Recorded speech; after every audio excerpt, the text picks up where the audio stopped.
fell off the roof. On Halloween day. Onto crushed rock. Yeah.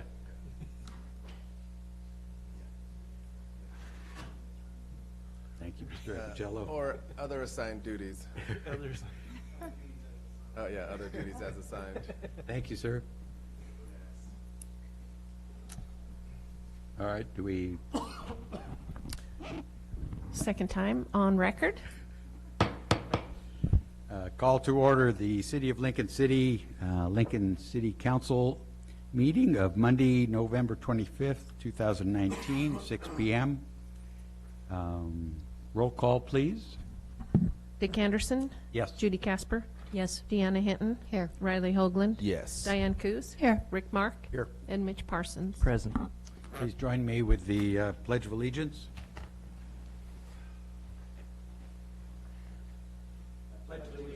To the flag of the United States of America and to the republic for which it stands, one nation, under God, indivisible, with liberty and justice for all.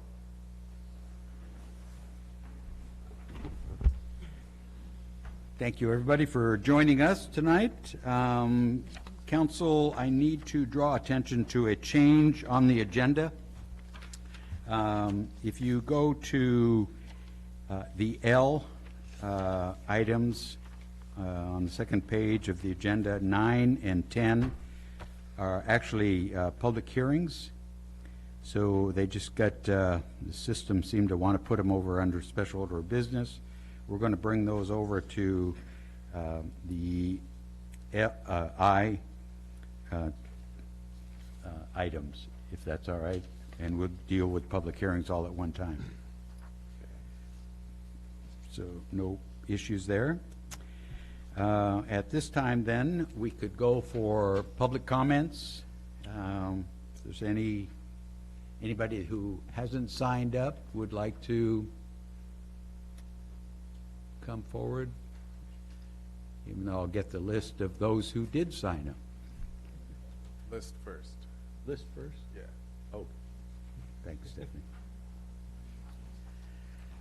Sandra Roth? Oh, that's great.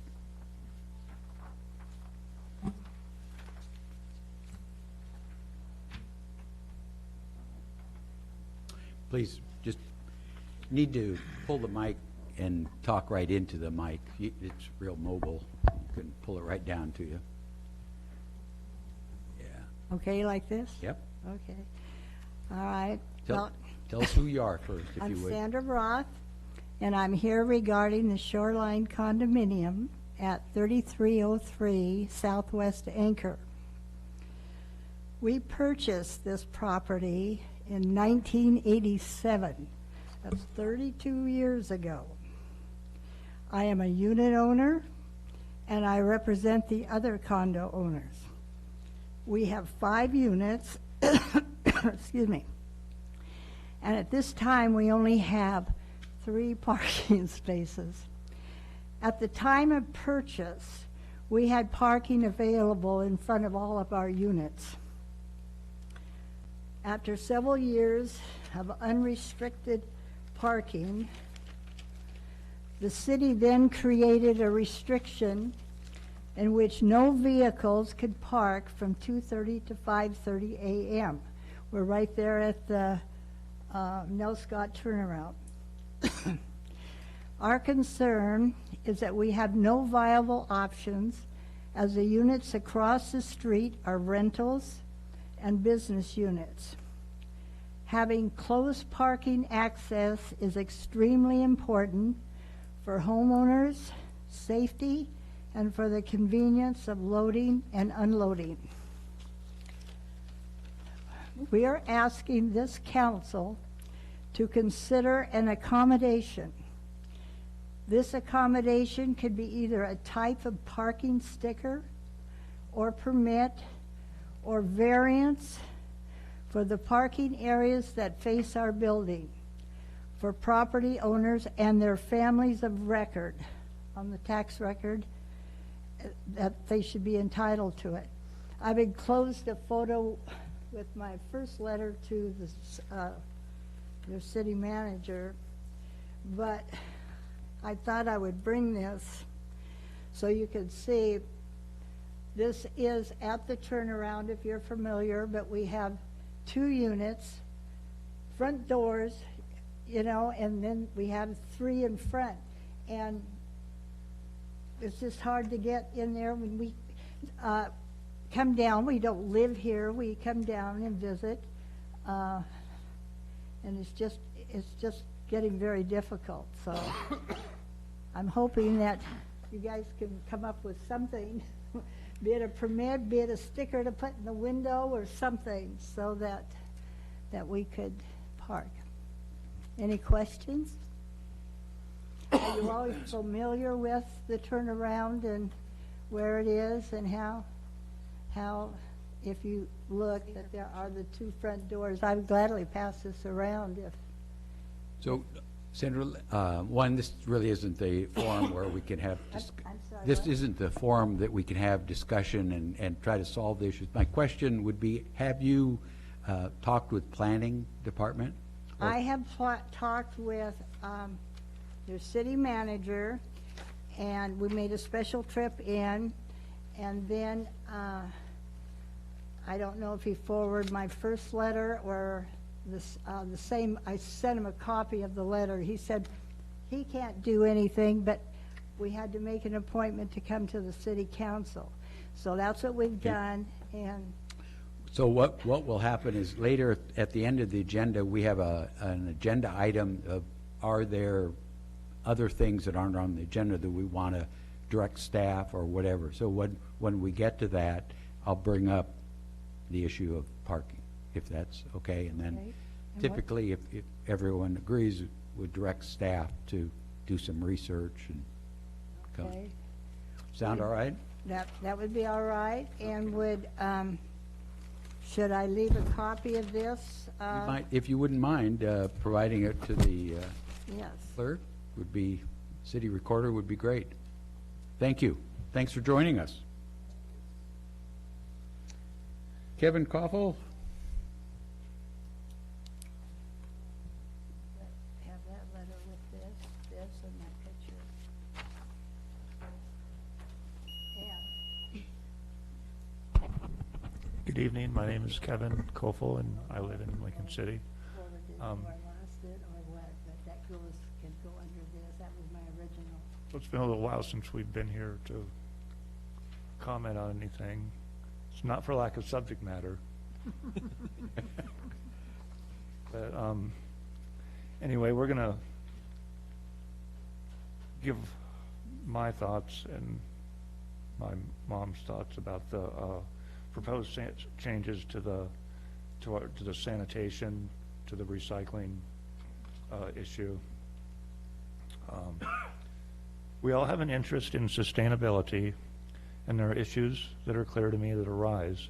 For instance, recyclables and compost have value, and we're potentially being asked to pay to give something of value. It raises some questions, and they should be clear. What is being done with these items of value? Compost has value. Previously processed materials have value. Is the value of these items being counted as a subsidy for the entire cost of collection and processing against the cost to consumers, or is it just more for a privately owned company? The city does a lot to attract tourists, and that's what drives some of my business as well. But perhaps some of the tourism industry could bear a larger share of these costs rather than those that live here full time. And a couple dollars a month isn't that big of a deal. It just adds up, and we just are interested in knowing how, what's being considered. Without some clarification and possible oversight, it's very close to being asked to pay to donate, and not very many people are going to want to pay to donate things. It's a reasonable idea, but it needs a lot of tweaking, and I would think that it's all or nothing. For instance, no customer, no business, no restaurant, no motel, or VRD can be accepted. The addition of extra bins at a location is also an issue. Many locations have trouble finding a safe spot for a simple trash bin, let alone multiple bins. Another issue that comes to mind that we've become aware of is that garbage service requirements in the city are not very clear. This is problematic, and the topic might need some revisiting. If the issue is landfill space, perhaps some better programs at the transfer station. A number of the recycling possibilities we had in the past have been canceled for one reason or another. You know, I don't know, like, I used to be able to dump used roofing material at the transfer station up on Schooner Creek, and they don't accept it anymore. And was that because of abuse or a profitability issue? You know, perhaps more aggressive policing for abusers and people dumping prohibited items rather than just giving up the programs. You know, the public is being asked to pay more, and like I said, it's not that much money, but it sometimes seems like the easy way out rather than fixing the current systems we already have in place. And just to ad-lib a little bit, you're asking people, you know, to fundamentally change a lot of the things they do at home. And I sure wouldn't want to try to convince my grandparents or people with a lot of life experience why they should recycle, you know, and make that extra effort at home to separate things. So it's not an easy thing. And so that's about all I have to say about the trash thing. But before I go, while I'm here, I want to go on record as being completely against food trucks in the city. I have a number of issues with this idea, as I imagine other persons do. Is there going to be a cap on the amount of food trucks? I can't tell if we have a cap on BRDs, judging from my neighborhood. But I think the council might consider a cap on the apparent inevitability of the food truck allowance. Everybody thinks they're going to get rich with the next big idea. That's why we have what seems like a lot of cannabis stores and only 2 liquor stores. And not having any is fine with me because I don't use either one of them. But it is interesting. Thank you. Thank Thanks, you. as always, for coming forward. Happy holidays. Thank you. Carol.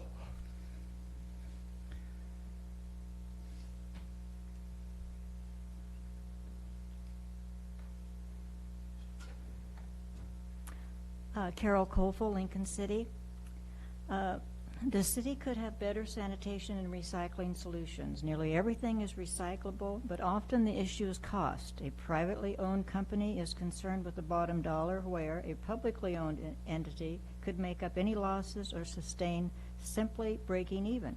The more I get involved with and comment on issues like this, the more it becomes obvious why the governments get more and more involved in our lives. But sometimes it is for a higher goal. Sanitation might be best run by a publicly owned entity rather than a private entity concerned with profit and loss. Ease of use and aesthetics of containers is another issue. Could we be allowed to use what's now considered city property adjacent to our property lines for simple alcoves to contain extra bins? I see tipped over bins often enough, and frankly, even the big blue isn't very pretty. People spend time making their areas look nice, at least a number of us do, and more sore thumb objects next to the house isn't going to be everyone's first choice. We see a lot in the news about the state of the planet, and there will eventually be choices to be made about what's best for everyone, and the more we do before the feds come in and tell us what to do, the better. After asking about the subject and finding out While there is a city code requiring garbage service for everyone hooked up to water and sewer, it is not enforced, after calling the sanitation department. This seems like a problem. There are clearly residents in my neighborhood, and I guess others, that are not receiving garbage service. Where is this trash generated going? Back to the valley? In unguarded receptacles. In the interest of fairness and the pursuit of the ultimate goal of reducing waste, my solution is to automatically sign up everyone for garbage collection that signs up for city water and sewer. This way, no one can hide from the responsibility that is being borne by the responsible or the unable. Allowing some to opt out without consequences only pushes the issue of waste reduction down the road, and by allowing that to occur, the city has even less control of where our waste goes. This shouldn't be very complicated to get up a workable and possibly better solution by charging everyone the same, even if they opt out of actual pickup, would level the field. Thank you, council members. Happy Thanksgiving. Thank you. Joyce Nagel.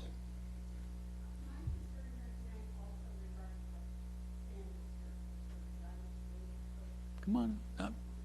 Unless you have, do you have anything else to add to it, or? Yes. Yeah, okay, then come on up. I don't have a prepared statement, though. Oh, well. I just have a letter from Could- James, I think his name is Ruggieri. Am I too far away? Sorry. And give us your name, because, My name is Joyce Nagel, and you. I own property at 3303 Southwest Anchor Avenue, number 3. And I got a ticket for being in the beach access parking overnight. And I wrote a letter to I don't know who this would be, whenever I sent my money in, just thinking that I was getting it off my chest, my feeling about getting a ticket. But lo and behold, I got a really nice letter back from James, I think it's Ruggieri, who's the municipal court judge. And he said, Mrs. Nagel, I have reviewed your letter. The finance department will refund the $25. However, I strongly encourage you to contact the Public Works and/or Police Department about setting up a provision program to provide parkings, and he wrote the word stricter, but I think he meant stickers, for residents to park in designated areas. So we did attend the Nelscott council meeting and talked to someone in Public Works, and it sort of seemed like we did have to start here first to say all these things. So the only thing I don't understand that Sandra said is there are 3 city parking places in front of our building, but I don't think they're ours. They're not reserved for us. And that is where we try to park. But when someone's in those spaces and we park it then in the beach access lot, sometimes it's hard to remember to get back up in the middle of the night and move your car onto the street. So it does seem like something needs to be done if you own property, and we love to come as often as possible to be able to have someplace to park close enough to our condo to get in and out. thank you for raising it, and as I told Sandra, we'll deal with it, or at least direct Sure. staff. Okay, so do I need to turn this Yep. in? If you for- could just provide it to the city recorder, would be fine. Okay, thank you. Thank you again. Uh-huh. Has anyone else want to come forward that didn't get the opportunity to sign up? This would be a time you'd get to come and talk. All right. Hearing none, then we'll move on. We have a presentation tonight. Fortunately, all those guys in blue back there, I'm hoping none of them you ticketed this poor lady that just came up, Chief, is this your opportunity?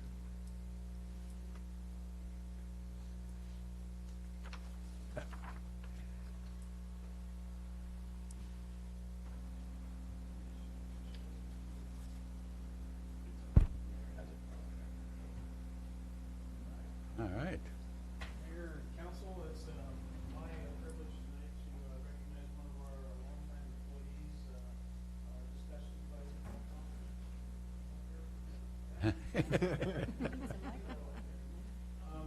This evening, we want to recognize Paul for 15 years of service with the city of Lincoln City. Paul is currently our dispatch supervisor, a position that we were able to create about 2 years ago, and long overdue.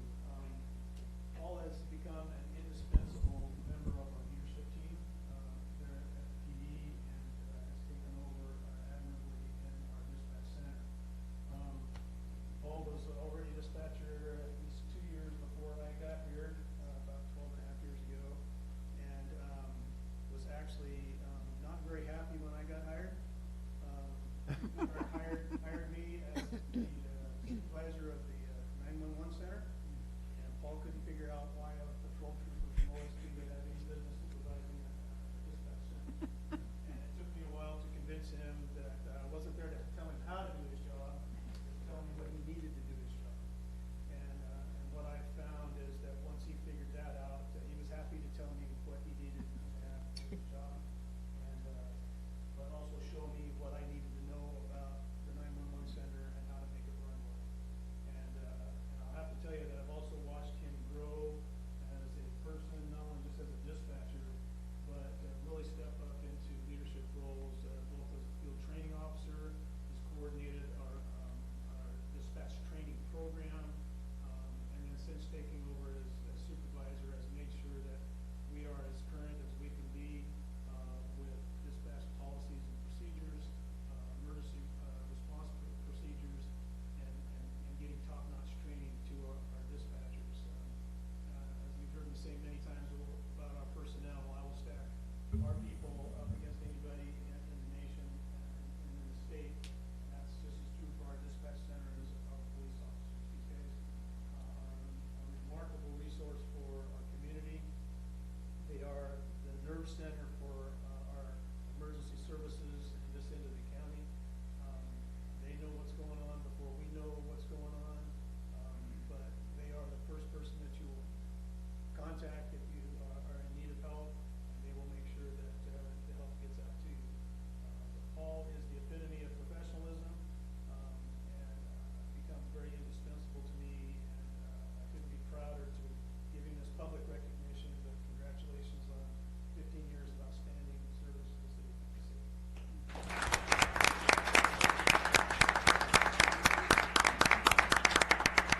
Hey, Paul, could you, go sit down there by the mic, so, this isn't a roast. However, every time I've dealt with you, you always come with a bunch of stats and statistics and stuff. So I think the public would love to hear over your 15 years, how many calls you've had, and no. Could you share with us, in all seriousness, some of your calls, the uniqueness of them, the wild and crazy, because none of us can believe you get those kind of calls. And just, since you've done all the jobs in the dispatch, can you give us a flavor, the public flavor of the life in a dispatch center? Well, the only call that I really ever think about is the Steve Dodd shooting. I was his dispatcher on duty that night.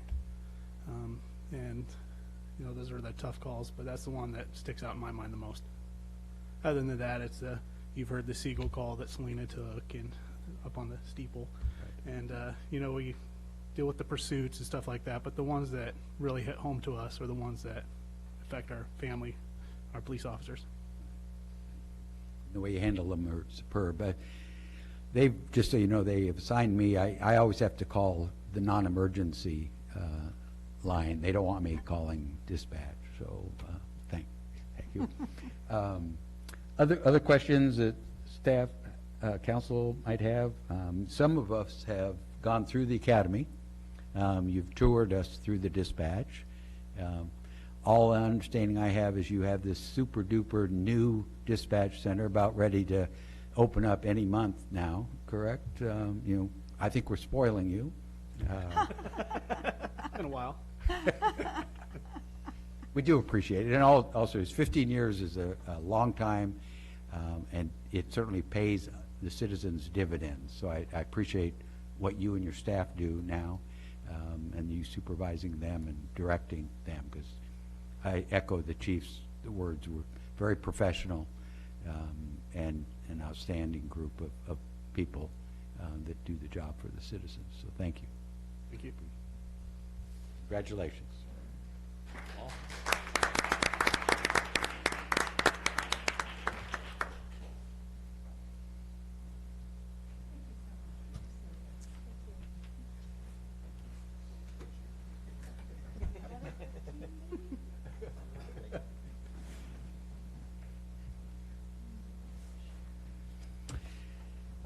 Thank you again, Paul, and thanks to all who are serving us. We have next on the agenda, a public hearing. This is a public hearing proposed vacation of a portion of Northwest 44th Place. This has actually been requested by staff to continue it until December 9th, which is our first and only meeting in December. Before I do that, is anyone in the room specifically here for that public hearing and wanted to testify? Okay, thank you. So with that, is it consensus that we could continue that to the 9th of December? All right, so done. Would move then to our other public hearing. This is a public hearing on Highway 101, Niatsu to West Devils Lake Road, the Bike and Pedestrian Improvement Project, design and construction, an exemption.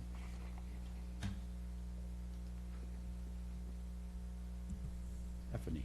Staff report. Good evening. So the ORS allows exemptions from the traditional public contracting, design a project, put it out for bid, award to the lowest responsible bidder. Every once in a while, projects come along that really don't lend themselves to that process because combining the designing and the construction team together allows for a better design and more efficient design.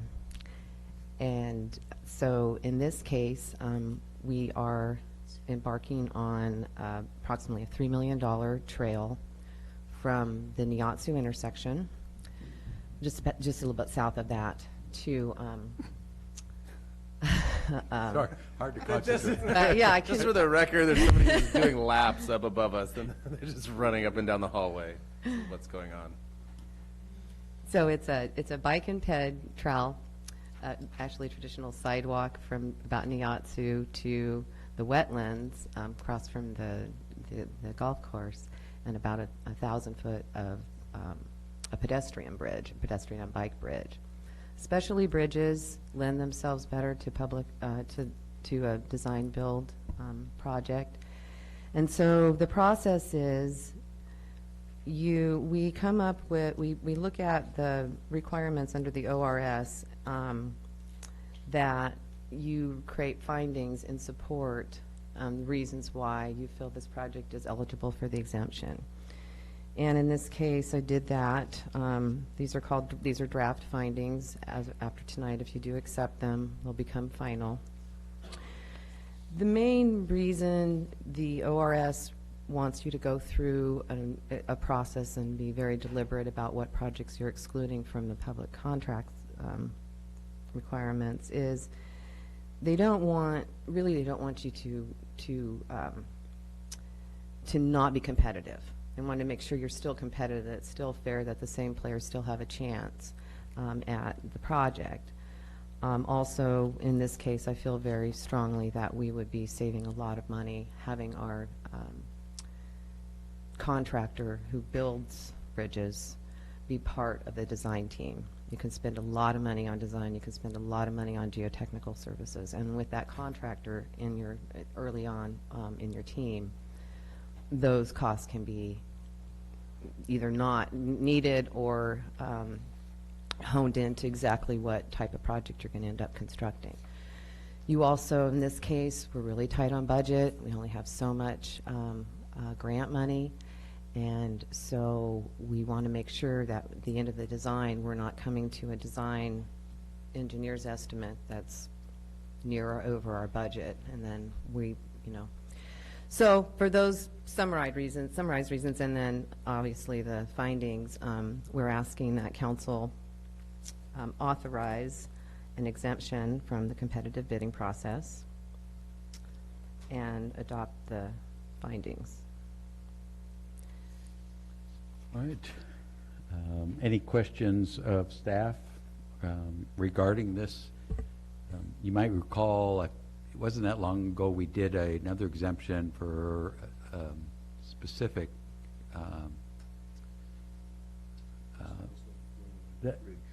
that was it. Yeah, thank you. Yes. For again the bridge building. That was, thank you. Other questions? Extra points. Yeah. Memory. No other questions? I just have one.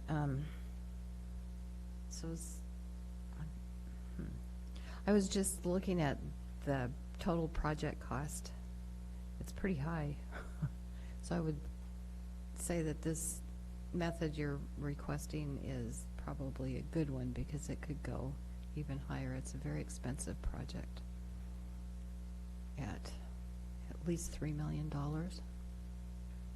And that the tribe is part of the partnership, which is good. And most of that is funded by the state. Yeah, ODOT, we got a funding from ODOT.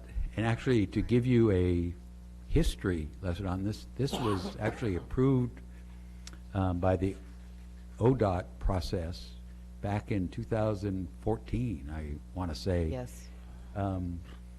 It takes that long for projects to get approved and then actually wait for the funding to match up with the approved projects. And the unique thing about this is we do have so many partners in it with ODOT and the tribe, Tribe's a big partner, and ourselves. Costs are, and I hate talking to out of place, Stephanie, but the going across the wetland is really adding, and then I'm sure there'll be retaining walls as you go up on the south side of 101. But this is finally kind of that gap along 101 from Niatsu Post Office down to West Devil's Lake. We'll have a walkway off 101 is the intent. It will also include an intersection improvement on West Devils Lake Road and Boulevard. Yeah. And again, just to reiterate, West Devils Lake intersection is building with traffic because of buses and more development going on up through the Palisades. So that'll improve that intersection as well. But the real issue is to bypass the typical open bid process, hone in on specialists, and work as a team, put a team together to actually do this. Would that be a way to describe it? What we'll do is we'll put out a request for proposals to a team, and so a team of engineers, contractors, geotechs, all those needed, permitters, needed to get this project built, designed and built, and also work with ODOT. ODOT will be reviewing and along the way as well. And then so we'll have proposals. Hopefully we'll have proposals that we will review and evaluate and then select from there. Yes, sir. Yeah, it's, well, two thoughts. With the number of people that do walk and bicycle the highway, that particular stretch is one of the most treacherous ones we have, so it's a great project. I've walked that stretch myself in the past, and it's not, it is scary. Yeah, that's probably the worst. Yeah. But the other thing is that when I was reading the justification for why this process, this exemption makes sense, I found myself thinking, well, I would think that an engineer, a clever engineer, could apply these standards to any project if they wanted and convince us that it made sense. So I actually appreciate the way you presented it, because you made it clear that it's not going to apply all the time, and that we do encourage the competitive bidding and don't try to work around that unless we really have justification. So I appreciated that.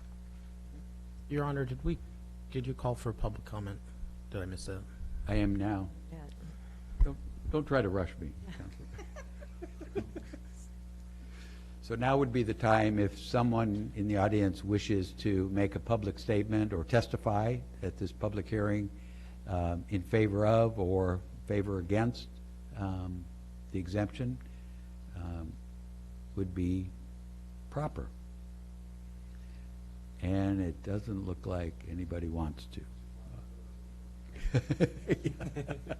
It's true. Okay, well then I'd entertain a motion to close the public hearing and the record. I'll move that we close the public hearing and the record. All those, oh, is there a second? Second. Got a second? Second. All those in favor, say aye. Aye. Opposed with a nay? Okay. So the issue on the table then is is the exemption to the competitive bid process. Entertain a motion. I will move that we approve the exemption to the competitive bid process for the Highway 101 project, the sidewalk project from Neatsu to West Devils Lake Road, based on the draft findings. Second. We have a motion and a second to approve the exemption and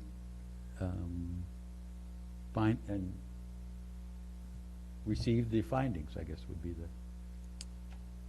All those in favor, or any further discussion? All those in favor, because it's not money, or shall we do a roll call? Well, it's approving the exemption, it's not approving a contract, but Roll call's good then. call's always a good. Casper, Yes. Hinton, Yes. Hoagland, Yes. Coos, Yes. Mark, Yes.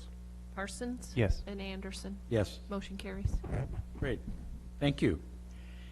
And we have another item. Thanks for staying, Stephanie. This is the wastewater dewatering screw press competitive bidding exemption. Talk about a specialty. So, just as I said, we don't do this for every project. We are requesting, two happen to come back to back, we are requesting the same type of exemption for installing the screw press. The reason for this exemption request is more, we've purchased the equipment. We have a room that the equipment is just going to fit in. We do know that. We did the measurements. We have the preliminary design. We have, it's probably, so if we were good to go out to bid traditionally on this project, we would have to pay an engineering firm. We estimated about $40,000 to get these drawings so tight so that when we went out for bid, a contractor could take those documents and just install the thing, or bid on that. Because we wouldn't want any change orders. I mean, we'd have to get really tight with our design. We know it. We already talked to a contractor who, just to get a ground truth of, will this work? Will this replacement thing work? Yes, it will. But we decided that rather than spend all that money in design, the sketch that we already have is really enough for a contractor to do it, because they're going to have to go out and do their own measurements and put this thing together, take the existing equipment out, replumb. So it just made a lot of sense to save that probably $40,000 rather than having a full design package to bid, that we go ahead and do, again, a team of an engineer who can help them figure out where to put it, how to get it together, and the contractor themselves. So back again to that same request for an exemption, a little bit of a different reason, mainly because, again, the design costs are so out of whack with the construction. Deputy, could you take just a moment and kind of explain what the press does? Sure. And why it's an important element? Sure. So what we do with our biosolids, we we dewater them to a consistency that we can take them to the landfill.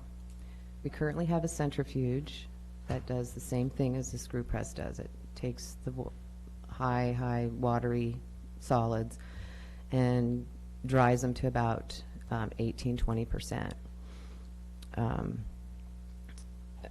which is still, it's like wet, damp clothes kind of thing. So it's called dewatering. It's not to the stage of drying. It's just dewatering. It removes about 20% of the liquid, allowing it to be able to be hauled to the landfill. We have one centrifuge. A thing we depend on that. It goes 4 days a week, and right now we don't have any backup if the centrifuge goes down or has to be taken down, which it does for service. So the screw press is another type of mechanism besides the centrifuge. So we got the centrifuge. It's installed. We're using it. It's working really well. But the screw press, we need more capacity. We need to be able to take that offline, or if something happens to it, we have to be able to continue to dewater our solids. We don't have any other options. So this is a backup. It's also a little bit different, lower energy, a little bit different process. So it's nice to have those two different ways of being able to dewater. We got the screw press we bought straight from the manufacturer, so we got a good price on that. The only model that would fit into a space that currently we're using a thickener, which doesn't need to be in our system anymore now that we've gone to the dewatering process. So we're going to remove that thickener out of the thickener building and install the screw press. We'll have to do some piping to the digesters. We'll have to do then a chute that'll discharge the material into a container, and then North Lincoln is who our contract's with currently. We'll take it to the landfill. So it's a backup. It's a really important piece of equipment. Great. Questions on this process or the reason for? All right. Once again, I would ask, I'm sorry. I just have a simple question. You just said that it was a backup, so is this just a redundancy, or will it be used to keep it functioning over time, and how often? And I call it a backup, but it's an essential backup, I guess. We will be using it. We will be alternating, probably using this a little bit more depending on how well it functions and the energy it uses compared to the centrifuge. So further, we can also then deal with more biosolids as we empty our lagoons. So it will also be used as we can't do that right now with our centrifuge because it's all of our capacity of what we produce, we're using the centrifuge. So this will allow us to deal with our other solids. So, Stephanie, that's what I was waiting to hear. This is being used in order for us to empty the lagoons. That's correct? our plan. And then once that's done, then it really is the backup system. But the lagoon emptying is the primary function right now. Yes. Will be. Will be. Other questions? With that, I would again ask anyone in the audience that wishes to make a statement regarding the exemption. Hearing, seeing none, I would engage a motion to close the hearing and the record. So moved. Second. We have a motion and a second to close the hearing and the record. All those in favor say aye. Aye. Opposed with a nay. Hearing none. And a motion on the exemption request? Mr. Mayor, Yes. I move to approve the exemption of the competitive bidding process for the wastewater treatment plant dewatering screw press design and installation based on the draft findings. Second. We have a motion and a second. Thank you. Any discussion? Hearing none. Roll call, please. Hinton, Yes. Hoagland, Yes. Coos, Yes. Mark, Yes. Parsons, Yes. Anderson, Yes. and Casper. Yes. Motion carries. Great. Thank you very much. Thank you, Stephanie. All right. Then we can then move to ordinances, and the first ordinance will actually be deferred to December 9th after that public hearing. So we'd move to ordinance 2019-33.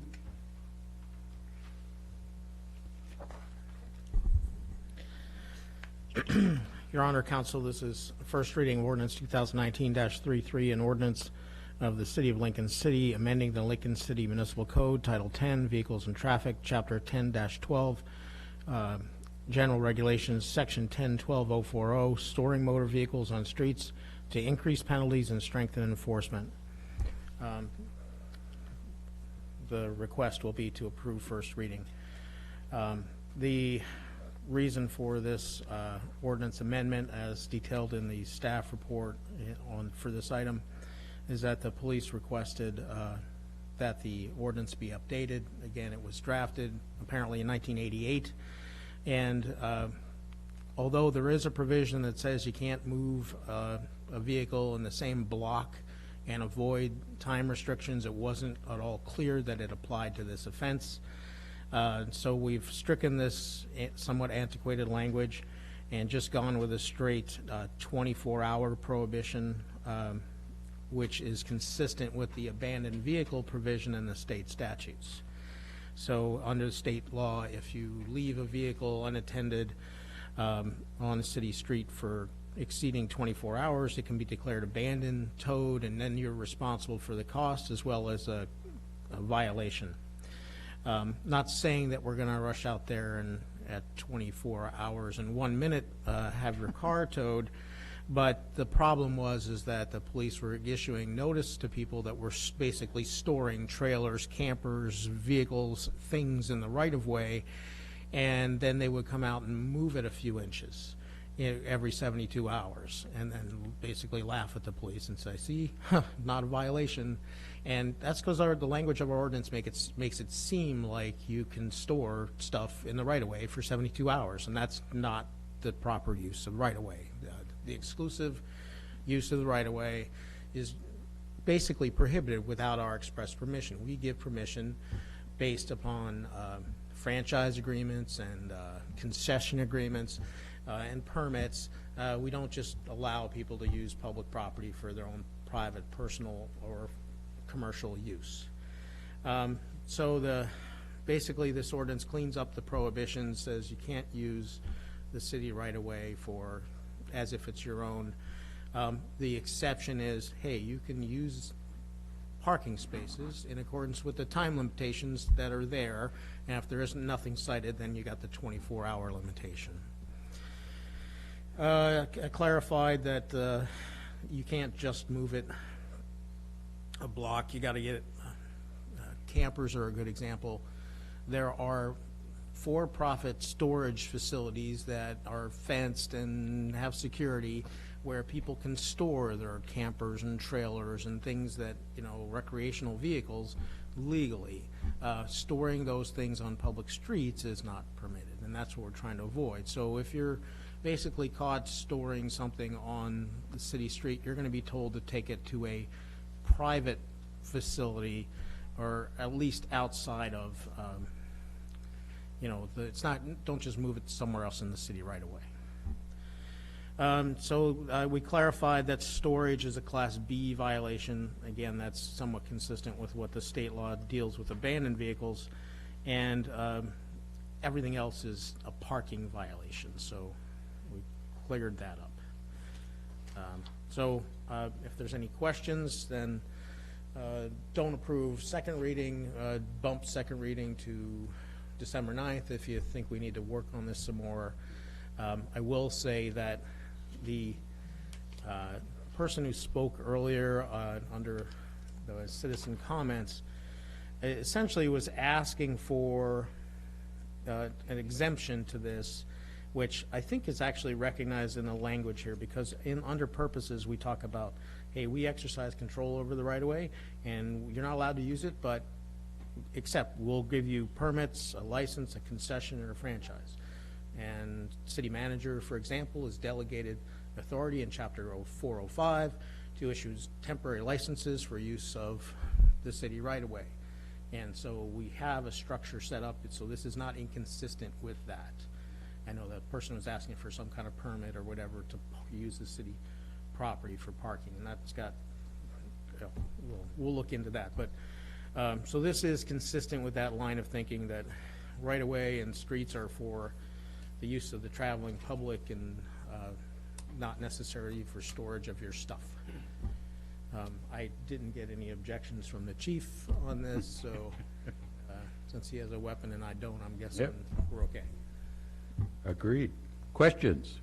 I just have questions of how we're going to record them. Will that be like an internal with the police? This looks like it's that way, and then if it moves and is found in another area of town, we'll be making incident reports? Well, first, it's a violation, so you don't have the same level of record keeping that you have for criminal offenses when you're talking code enforcement officer actions.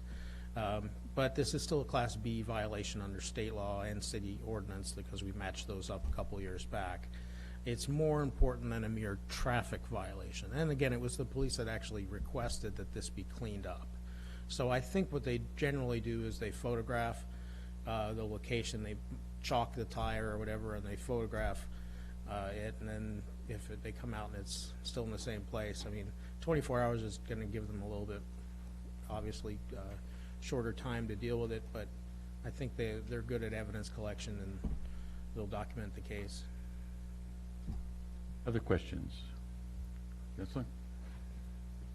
I'm just a little puzzled. Are there not houses or dwelling or residences around town where people maybe don't have a driveway or they have to park on the street just routinely? Or and just to continue, I mean, my house, we park our 2 cars in the driveway. I could imagine having a guest, a relative come and know we're going to stay for a week, and there's a nice little asphalt area in front of our house that I assume is city right-of-way, and under this ordinance, I actually have to say, well, legally you have to move that car every 24 hours? Well, actually, as it is now, they'd be required to move it every 72 hours because storage of your personal vehicles in the city street is not approved. And frankly, a lot of that parking occurs not in approved parking spaces. And it's one thing when you have a parking space that is sufficient to, it's adjacent to the travel lane, and whether or not the 2 travel lanes have to, are next to each other, and then you have parking on either side. A lot of times you actually don't have sufficient width to park on both sides of the street, so you probably don't have a legal parking space. Just because there's asphalt there doesn't necessarily mean it's got the right width to be legal, but that's something you all need to consider. I mean, this is a tightening of the regulation. I don't think that it's a bad idea to have residential parking permits for residences so that they could park in the vicinity of their units when parking is constrained. The Corvallis is a good example, a college town, people coming in, parking in places where residents are and taking up the parking spaces, and there's time limits in those areas, and college students running back and forth to their cars to move them. Residents typically would get stickers that would allow them to stay for a longer period of time. That's something that we might want to look into, but we have a need here where we have the right-of-way being used by persons and/or businesses for their own personal, commercial, or private use. Mr. Mayor, this should not be confused with parking in public parking lots. This is dealing with parking on the streets, in the right-of-way. Other questions? I couldn't find, and maybe it's a misleading, or but to increase penalties and strengthening enforcement. To increase penalties, when I go to the ordinance, I see the $50 fine crossed out for over 72 hours, and I don't see any increase in any charges. Is there an increase? Well, the penalty section 1012-350 is now made a Class B violation, which is $1,000. And that's the general penalty, which is violations of any provision of this chapter, not specifically delineated as parking. So right now, the violation we're talking about is storage of vehicles or personal property in the right-of-way. That's not parking. That's a separate violation. A parking violation is, there's a posted, time period and you exceed it. This is a storage or abandonment violation. So I guess my question is, is it in this ordinance or did I miss it? It's in section 3 where it's increased to a up. Class B. If you'd like, I can, see, I kind of separated the ordinance violations and parking violations. Okay, no, that's fine. And I made parking violations just, So, yeah, okay, as a Class B violation, I see. So And the 72 hours was storage. yeah, and now there is that- no 72-hour Right. parking violation anymore. Now it's just you're storing your vehicle in the right-of-way. Right. And if you're there for more than 24 hours, you've abandoned your vehicle, so it's in addition to it being a violation, a Class B, you also could get towed. Do we have an idea if this will be more of a complaint-driven situation, or will we then start to regulate more, I don't know, really start to go after the them? level of enforcement, Correct. what drives it Right. would be the question. Is this like, we'll enact this, and then we'll start to like, hey, we have this new ordinance. Yeah, Chief, could you speak? Because it'd be nice to like, now we have this new ordinance, if we could So get on it. And then, storage is actually in paragraph C on top of page 3. It talks about prohibited storage, and it says, except as provided in D below, no person shall store or permit to be stored on any street, right-of-way, or other city-owned public property. So it does apply to parking lots. Any of the following: any vehicle or other personal property, a self-propelled RV or motorhome, any towable recreational vehicle, camper, or any type of trailer, and any abandoned vehicle is defined herein. So the abandoned vehicle is something that's been there for longer than 24 hours. Now, it does say right there, a violation of this paragraph, prohibited storage is a Class B violation. Now, it's except as provided in D, and D says, hey, if you're there for the time that it says you're allowed to park, it's not a violation. So if it says parking for 4 hours and you park your RV in that lot for 4 hours, you're okay. But if it's not an operational RV, or if it's a wrecked vehicle, then you're violating the ordinance, the abandoned definition of abandoned vehicle, and you're in violation immediately. Chief, Sir. what can you share with us regarding the enforcement level question? Yeah, the enforcement level varies. I mean, some of it is complaint-driven, depending on the neighborhood and what we're seeing. Our code enforcement officer is out watching for these type of violations on a pretty constant basis. As the city attorney explained, our challenge has been is that when we've identified vehicles or units that are abandoned and are staying there longer than the 72 hours and we tag them, the person comes out, sees the tag, moves it to the next parking spot, and we start the clock over again. So this will help address that. So we will be proactively looking for these violations. We don't automatically issue citations just because we spotted a vehicle that's suspected of this. We will tag it. Most of the time, Craig or our officers will make an attempt, like in the case that Mr. Mark was referring to of having a visitor there. We may contact the residences or businesses where that vehicle is parked and try to determine who owns it and what it's there for. But this just gives us a tool to prevent these things just from being moved a few inches and starting the clock over. Mr. Mayor, my only question about this is the 24 hours. That seems like a short amount of time. I just don't know. It just seems. Do you have a thought on 24-hour?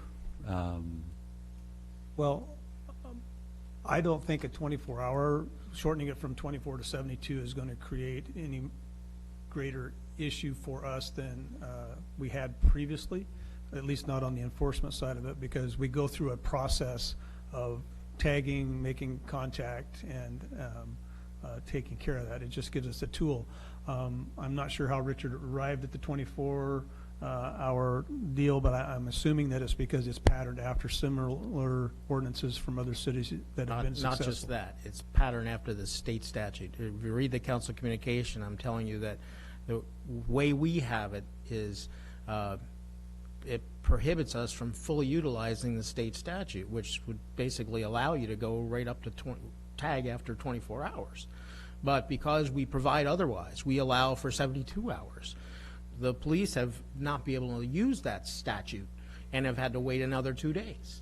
So by removing the 72 hours, we can take full advantage of the statute on abandoned vehicles. Definition, tagging is the orange tag or something, or yellow or so on. Right.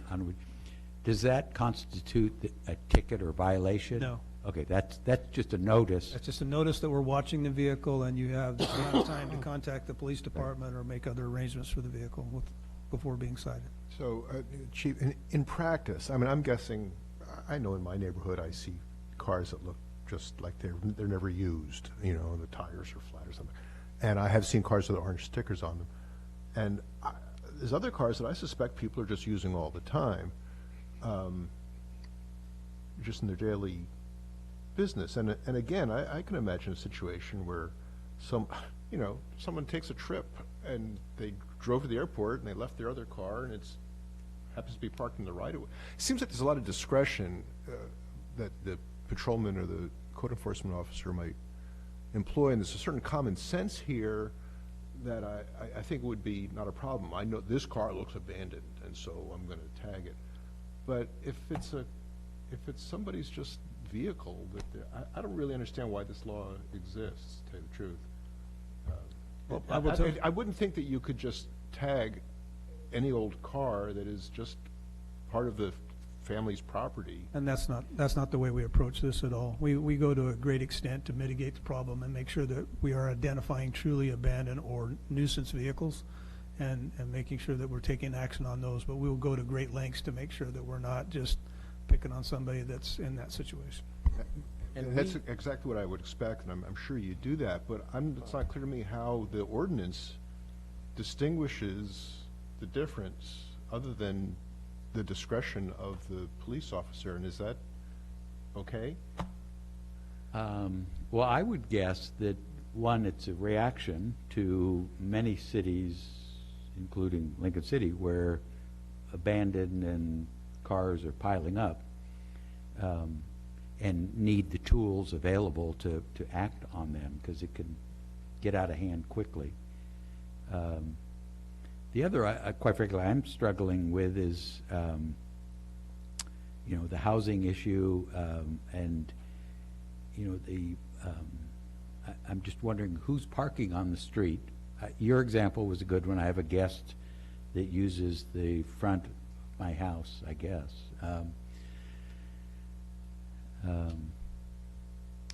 But, you know, we have requirements of off-street parking to accommodate, you know, a garage and a driveway, and there's still, And I'm sorry, I guess- and I hear the exception, and that's what you're bringing up.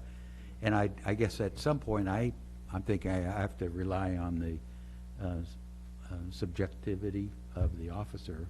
And as the chief says, if it's in a neighborhood, we're kind of knocking, and it doesn't look like an abandoned car, we're knocking on doors. Counselor, you want to weigh in? Yeah, I mean, when you look at these cars, do you run the plates? Correct. So you can see that it's a resident of Lincoln County or Lincoln City or things like that as well. Yeah, If 'cause- it's a resident of the neighborhood. So there's things that you see if it's from Arizona or things. So I just am there with you, like, this is a way in which the street isn't for parking and storage. I hear you that, you know, we already have skinny streets, and I can think of many times where there's a party and there's parking on both sides of the street, and there'd be no way a fire truck could go down the street, you know, and so, you know, I hear you that you're saying, yeah, well, but what if? Yeah, well, what if this other side too? So, and it's a street. You ought to know that you're not supposed to park a car in the street for an extended period of time, you know? And does the police department find themselves having to apologize for people on vacations currently? No. So, I mean, the what-ifness exists already and isn't happening, is what I'm trying to say. Like, you guys you're not having that difficulty now. Correct. Right. The ordinance, the way the city attorney's writing that, just gives us that tool to prevent abuse. And we will go out our way to make sure that we don't abuse that privilege to make those things happen. Anybody from this side? Okay. Did we make a motion? No, but we sure could. We were trying to answer questions and get concerns out of the way. I didn't know if we were in the discussion or... Thank you, Chief. Thank you, Chief. The request was for approval of first reading. May I make that motion, please? I just- you So moved. so moved. Or, yeah. Is there a second? Second. We have a motion to approve first reading and with a second. Any new discussion? Sure. Yeah. Hey, Go Judy. ahead, Judy. Okay, Tell Scott. so I have an RV, and I park it, takes me 2 days to get my act together to load this RV, and I park it in front of my house. It's not going to be towed because it's registered to me, it's licensed, right? And I'm a mobile vehicle, I'm not an abandoned vehicle, and I think the key is abandoned, right? Or storage. Or storage, I'm- Right. I'm And slow, but I'm not that I excused. mean, you heard the chief say, we will do our best to Yeah. mitigate that problem. Yeah, You so- might get a sticker that says, this what's has been up? here longer than 24 hours, you know, you got to deal with it. Sure. I'd But probably- if you don't deal with it, you'll get a ticket. I mean, that's why I wanted the definition of being tagged isn't the violation yet. Okay. It's a warning, and so you'd need to deal with it. You can't ignore it, which I think is a good move. Yes. So just to clarify, if you get the ticket, instead of moving a few inches or the sticker on your car, you have to be completely moved off of city street? And that would be, pull it into your driveway. Would be good. Counselor? I'm wondering if there's a way to have language in the ordinance that says that this vehicle that we're talking about is a nuisance. It's in somebody's way, it's blocking the right of, it's making the road too narrow, it's an abandoned vehicle, it's causing a problem of some sort. We have that language in the state statute 819-120, a vehicle that is basically causing that kind of blockage or hazard can be towed immediately. So in this case, we're talking more about it's not on fire, it's not blocking traffic, it's just someone using the right-of-way as their private storage facility. Think about the guy who came down and decided he was going to place one of those big giant North Lincoln boxes, storage boxes in the parking space right in front of his house, and he just decided to start moving stuff into it, and he's going to store stuff. Well, it's not his property. It was the right of way. It's not for storage of personal property. Whether or not it's occasionally moves under its own power or it has to be dropped off with a big truck, it's not your property to use in that way.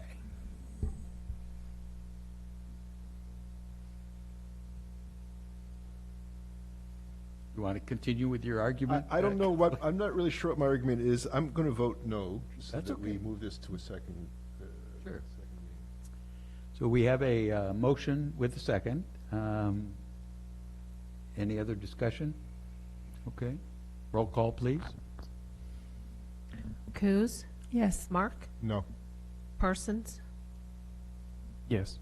Anderson? Yes. Casper? Yes. Hinton? Yes. And Hoagland? Motion carries. It will return for second reading at the next meeting. Great. All right. And the next ordinance is ordinance 2019-26. You've actually seen this, well, you've seen this language before, not so much in complete ordinance form. The language that's in this ordinance was actually in the council communication. There is a mistake on it. Obviously, the correct date is for the November 25th. I think I had originally written this to be continued to October 28th. So under codification, where it says first reading and second reading, we need to change the October date to November 25th, assuming you go forward with it this evening. And also on the footer. So the council communication basically left it with, last time we talked about it, you said, well, maybe we should look into whether or not we should do a study, whether or not we should go with a flat rate for the sewer commodity fee. And staff said, well, we'll look at that during the budget process. But you didn't actually give a motion to move in that direction. We just had that discussion, and you said bring it back, and Ron had scheduled it, and then it got bumped because we had other things going on. So what's before you, in case you want to do something for the next growing season, is the most restrictive option that was in the prior packet. This is the food production option. So it has the requirement to do an affidavit and that you are basically growing food for your own use. It doesn't actually require for your own use, but you're growing food for, it's food production. It's not ornamental stuff. It's not watering a lawn. I realized the last version, which staff all recommended against, had grown into a very broad, just water plants. We don't care if it's grass or whatever. So staff is less uncomfortable with this more restrictive option. And probably to add a little more comfort, I put basically a sunset clause that this will only be for the next season. Will end on September 30th. So if we want to try it, we'll gather some data, and then we'll figure out if this is something we want to proceed with.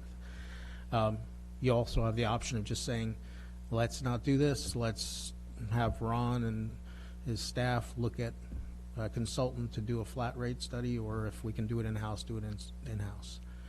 So that's the options are before you. Mr. Mayor, it is our intent to bring back information pertaining to how to restructure or if we restructure our sewer ordinances or our sewer rates, the impact that would have on us financially. And it was our intent to do that during the budget season. So, and the budget season is April, May, which would be past the start of the growing season. Is that? This acts as an interim if you want to provide this for this coming year, because as Richard says, and as you just mentioned, the budget, really nothing would happen on this until July, because if you put it in with the budget, it gets adopted beginning July. I just have a couple of things. One is that my recollection is that two people testified regarding requesting some type of watering outside their home or their business. could be addressed. And one of them was a commercial business, and one of them was a home extensive food production garden. And so I'm having trouble with that because that was a bigger conversation, and now we're just down to something small to see if it works. I don't even know if we want to go this direction. Secondly, I had asked Ron and our Public Works Director if we could have an example of what a second outside, a meter for exterior watering what would that look like? What would the costs be? Councilor Coos had mentioned that in her previous life and where she worked, that there was that they had a second meter for that purpose, and so it made me think that for those who might want to go that route, maybe that's a lot more straightforward, much more simple for our staff. We're putting staff through, a lot just to get at some kind of answer that might be quite simple. And so I was emailed today what that would look like. Do you have other copies of this, or? Actually, we did, but I left them in my office. I Okay. apologize for that. So if, I got them during the day, and I forgot to okay, bring them in. yeah, I heard you weren't feeling so good today. Well, I have it here. It's a very short memo from Lila. It basically says, request for irrigation meter, estimate of cost. This type of project includes installation of the customer side of the existing meter. A plumber or a property owner can install the line, and the city will set the meter. A backflow device is also required. System development charge is $21.91. 5/8 inch meter is $160. Monthly fee for 400 cubic feet is $23.88. So that's $2,374.88. And again, a backflow preventer would be required. So backflows, Stephanie had told me they're not cheap. It's like $300 to $500, something like that. So you would have to protect our potable water system by installing a backflow preventer. So I don't know that this is, well, for the homeowner, this is a lot more expensive than signing an affidavit. So, Plus the cost of installation. So it's $2,300 without installation as well. yeah, I'm Right. I don't have a backhoe, you know what I mean? well, we do part of the installation here, and then we install the meter, but then they have to get the plumber on their side.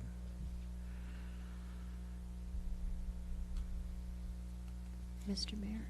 Oh, please. I'm going to piggyback on this because I did a little research from my home state, Wisconsin. They have irrigation meters there, an irrigation meter tariff. And same as this, the plumber puts it in, and the cost is absorbed by the customer.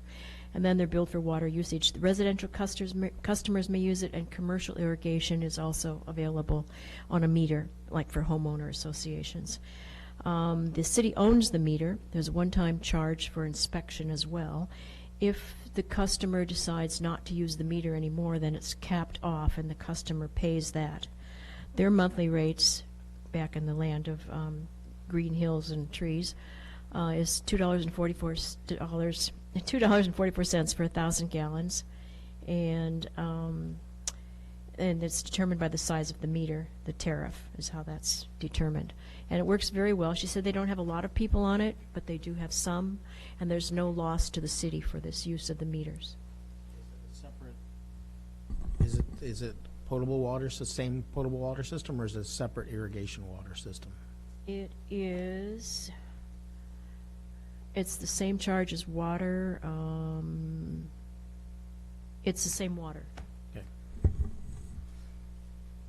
Other comments, discussion, questions? I mean, I understand that it's gone through a bunch of different stuff, but I think the bigger question is that came out of this is, what would be the flat cost of the sewer, running the sewer at a balance? Also, you know, because for me, it came out, you're charging me for something that I don't use, you know? And then the negative aspect of like, look, we were anticipating this amount of money to operate this sewage, you know, the sewage plant. So, you know, from this discussion has come out a bunch of different stuff. So am I clear that regardless, you're gonna look into separately the cost associated with the flat fee per resident and commercial Yes. user, We're currently regardless? working on that to include in the budget discussion. Okay. Okay. So I guess,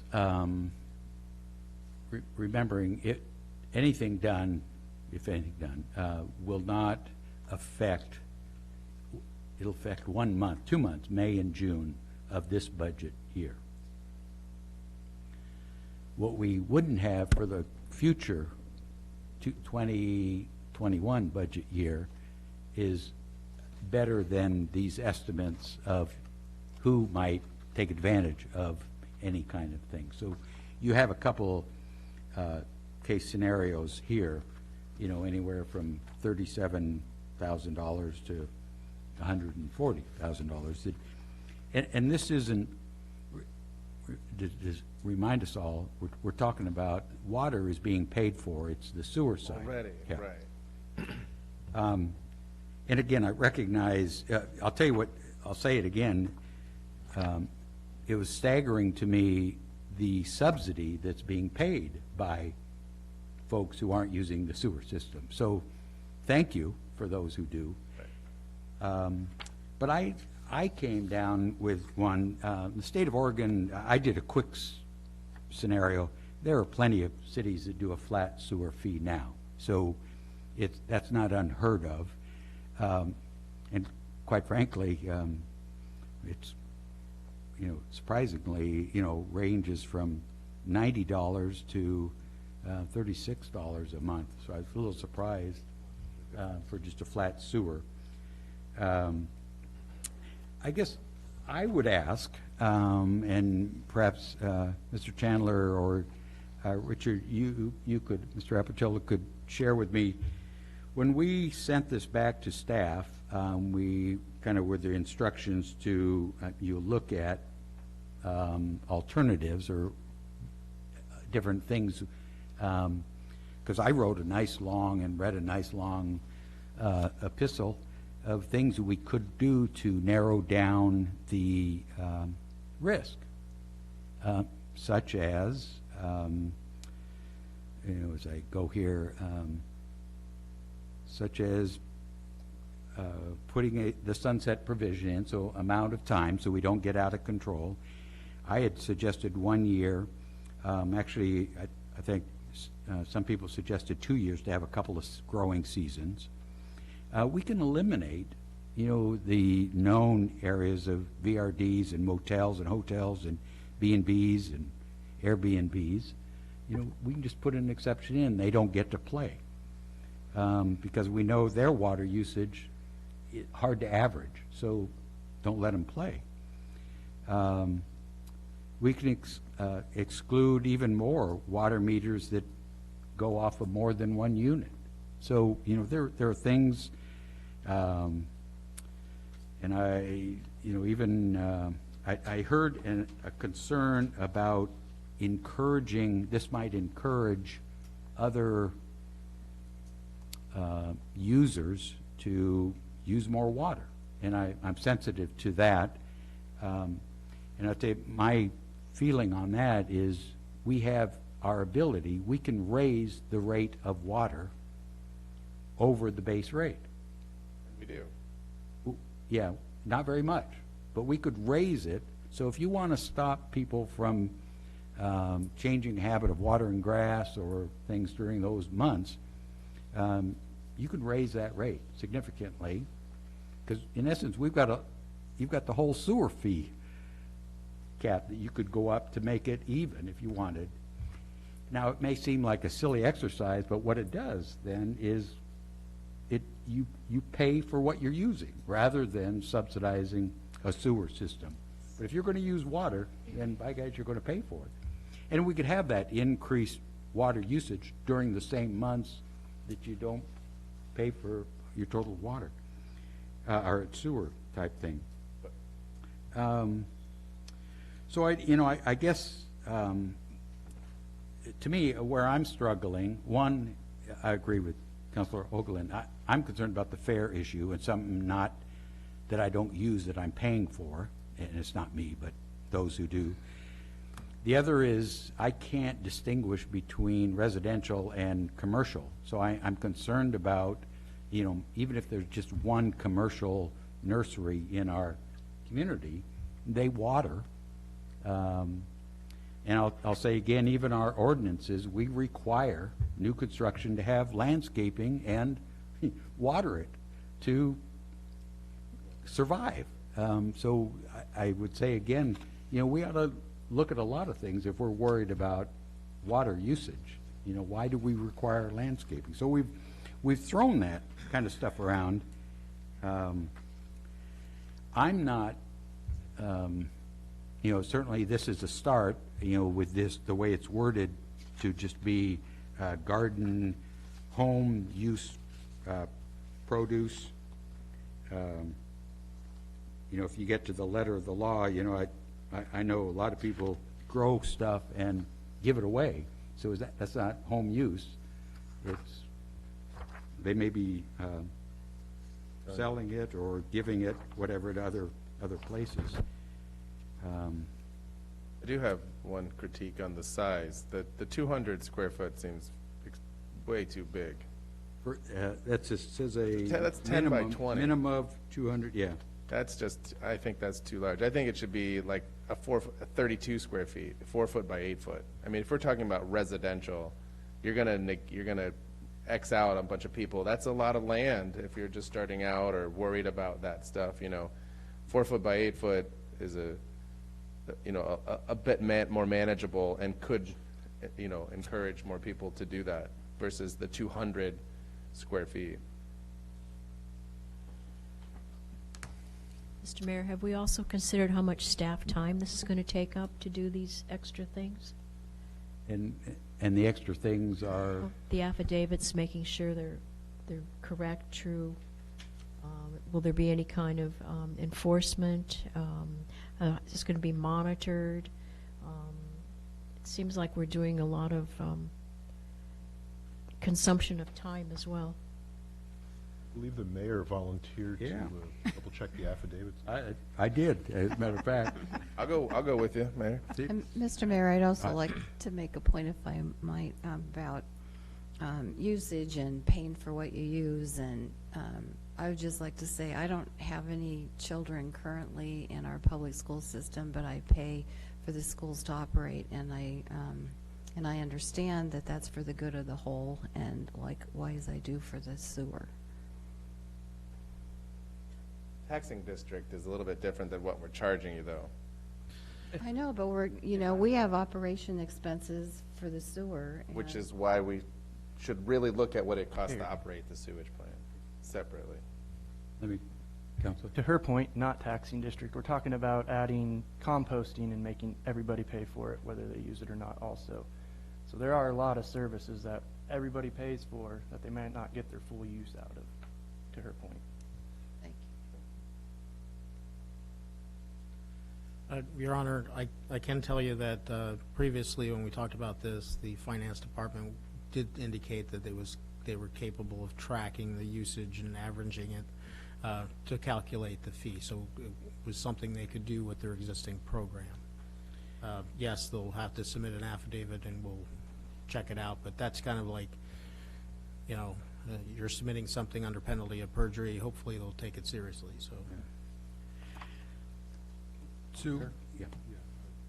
Just a couple, I was leery the first time I saw this. The way this current ordinance is written, I'm a little more comfortable with it. I do note it does say that a city resident engaged in gardening for home food production. Doesn't say home food use. So I think that would cover your concern of if you're giving the food to the food pantry or something. I think it would still be okay.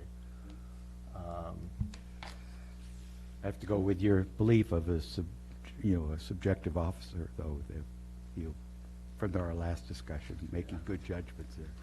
Go ahead.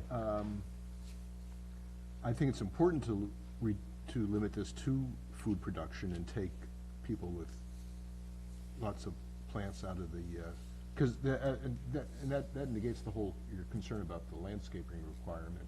I mean, you can have landscaping that doesn't call for a lot of water.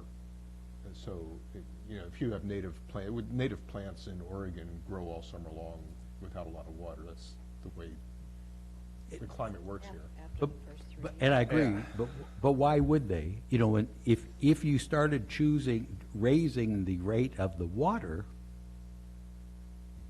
right now, I guess I'm looking the other way and saying, if your water costs, and I could see it going out the hose on the green grass that I have to cut every week and I have to, I'm going to think a little harder. I don't think about it in a sewer bill because I also have toilets and I hook into the sewer thing. I don't think it's quite as meaningful. And as we've talked with future water and the need to start, thinking ahead and conserving, it's a change of behavior.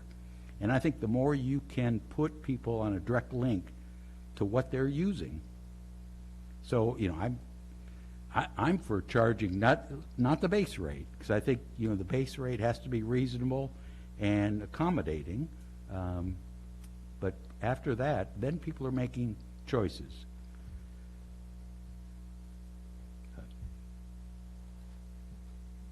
Mr. Mayor? Yep. I have a question. If you're a business and you have deductions for your business, would the use of water for your business be a tax deduction? Whereas it might not be for me, Susie Citizen? I honestly don't know. I don't know what expenses. I would imagine if you have your utilities, if you're a business, But this is a sewer bill, not a water bill. well, it still wouldn't it be a deduction from your business? I don't know. Count as an expense. Huh? You would use it in your calculation of a profit. So you'd have your revenues from your business less your expenses, and any type of utilities that you would be calculating would be an expense. So you'd use it to calculate your profit.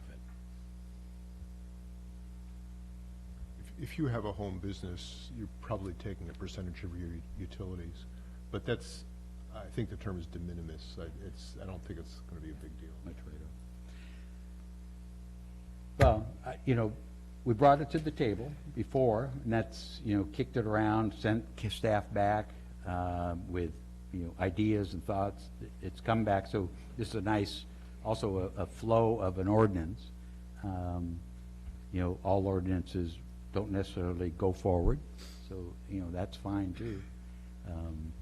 Just, Your Honor, for clarity, as was noted, the term city resident was used, and that was deliberate to take out the businesses and also the vacation rentals and things like that, apartments.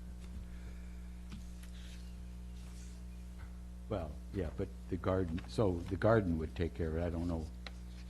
It'd just be difficult to say the city resident was doing it if you were a vacation rental. Owned by a city resident? Well, you're not really operating the garden. I guess it's arguable. I don't. Die of a death, nobody, motion or?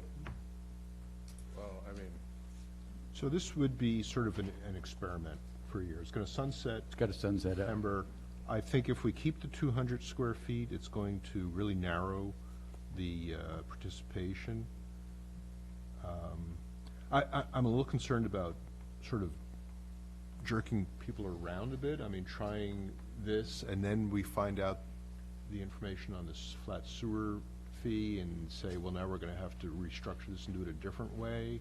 Maybe it would be better to wait. I'm sorry, I'm sort of kicking on both sides here, but I'm wondering if it'd be better to wait to hear about the result of this flat sewer fee, and then see what we want to do. I agree. I agree too. So have it die? And, okay, that's fine. Thank you. let's move on to resolutions. Resolutions. Resolution number 2019-26, a resolution of the City of Lincoln City authorizing and establishing the formation of the Southwest Bard Road Sewer Local Improvement District and ordering the construction of improvements consisting of gravity and low-pressure sanitary sewer facility, related apparatus, and authorizing the city to borrow money and issue and sell notes for the purpose of providing for the actual cost of the local improvement. Your Honor, this is basically the formation resolution for a local improvement district, so if you approve the resolution as is requested, staff will go forward with the project, and then we will come back for the final assessment after it's completed, and we do that by ordinance. Just a question. Borrow money and issue or sell notes, is that kind of standard, Peter, even though we have a budgeted item and a... It's kind of our standard Okay. LID authorization formation. Yeah. And Mr. Chandler, we have money in this line item. I think we asked that before when we started to cover this LID anticipated expenses. We did. Mr. Mayor, Yes. could I ask a question of our city engineer about this?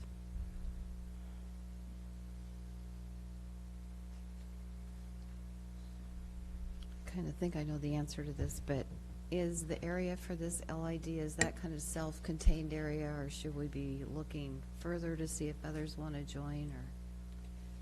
Well, this area is really, you know, a section that is already developed. If we went any further, we'd be into our open space. So we didn't see, you know, the sewer needing really ever to be extended beyond what the area is identified. That's good. Okay. Just have a second question, which Yep, is, go ahead. is there any federal funding available for, or state funding? I'm just thinking that it might be a hardship on some of the folks, so I just curious. You know, I am looking into that. It can be a hardship. In other LIDs, I know for a fact it's a hardship on people. But currently, it would just be, what I've discovered so far, it would be a low interest loan, you know, pass through type of thing. Not much less than our loan term, so. I think it says 2% plus whatever the base is. Government, right, the pool. You know, though, you raise a good point, Counselor, because I'm remembering and I will have to do further research, but a pool of money that was for hooking up either to a sewer line or redoing septics Yeah. that might be available. It may be income restricted, but I saw in this last legislation that they put more money into that too. I think there was some federal dollars that went to the state to disperse to the different municipalities, and, yeah, but I don't know enough about it to. So as we move forward, we might try to identify, again, to help soften the blow, we're doing the financing, carrying paper and allowing people to use the city as, in essence, as the bank at low interest rates and that kind of stuff. Yes? I was just curious, there's 17 parcels and one is a open space. Does the city own the open space? Okay. Actually, it's a parcel. It's connected to the open space, but it's a separate parcel. So we did assess ourselves one property. Yeah. Okay. Oh, okay. Thank you. Other questions? I'd entertain a motion to approve.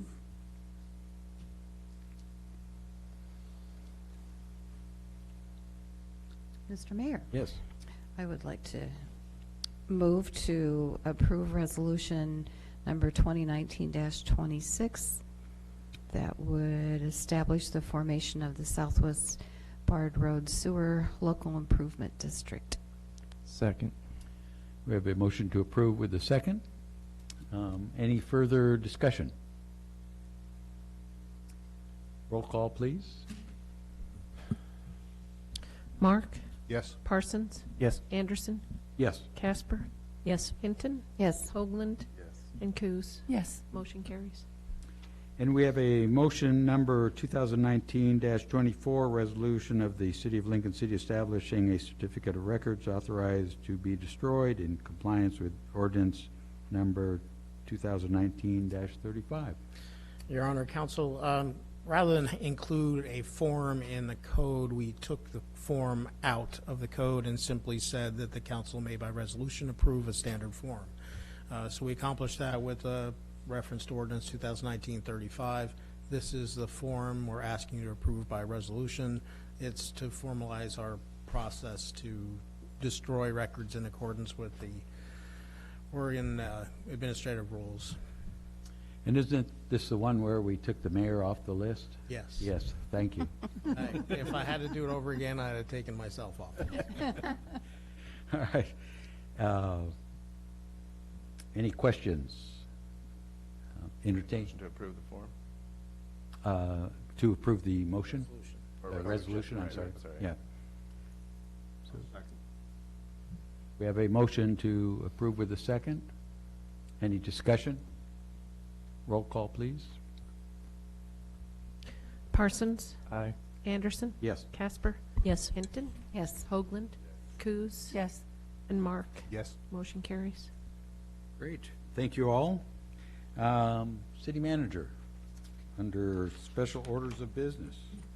This is Oh. actually the PERS PERS, discussion, so I'm going to ask Debbie to come up and discuss this issue.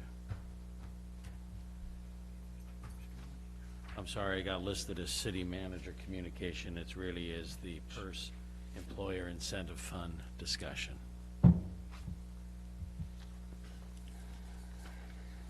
Good evening. So we have had some discussion during the budget process about the PERS incentive match that's available, so I think people are generally aware of what that is. Went to a conference and got some good details on it. Our window of opportunity for applying for a match is coming up. It opens up on December 2nd. And it's kind of a first come, first serve. It's hard to tell whether people, it's hard to tell how many applications that they'll get. I know the conference I was at, people were talking about, sitting there with a finger ready to hit press as soon as it hits 10 a.m. So that made me a little anxious to do the same. The one nice thing about the application is that it does not commit us. We can apply and then choose not to participate. I don't think the people at PERS really like that, but it was stated many times. But if you don't apply, you can't participate. We are eligible to contribute up to $2,090,000, and we would get $522,000 from the state as a match. And then that kind of goes into a side account, and it reduces our future PERS costs. So it reduces our operational costs for quite a few years into the future. The one thing that I do have to do in making an application is they want to know when we would make payment. So we could either pay some now and pay some later, or make one payment. What changes based on the payment date is when you start to see the benefit. So if we make a payment, if we want to start to see a rate reduction on the next time that they do the PERS rate changes, which would be effective July 2021, then we would have to make a payment by the end of this December. If we're not in a hurry and are okay waiting, or we prefer to wait to push out the savings, we would not have to make a payment until The deadline is August 31st of next year, which we could then include in our budget process if we chose that alternative. We could apply to do some now and some next year. The one thing to keep in mind in that is if you make an application, you're not obligated, but you can't contribute more than what you apply for. So if you split up the $2 million and you want to utilize the full amount, you pretty much have to contribute what you say you're going to contribute in those periods to take full advantage of it. So I was hoping for a little guidance on that. And then next depending on the payment time frame that you wanted, the next thing that would come to you is an analysis of kind of a profit loss analysis of investing in them and whether that's something that we would want to do. Mr. Mayor, what we're really asking of you in this is, first of all, the go-ahead to submit the application. That's the most important thing, is to get that done now so that we can take advantage of it for the rates for this year. There is a graph in the staff report that shows the type of savings that we would have.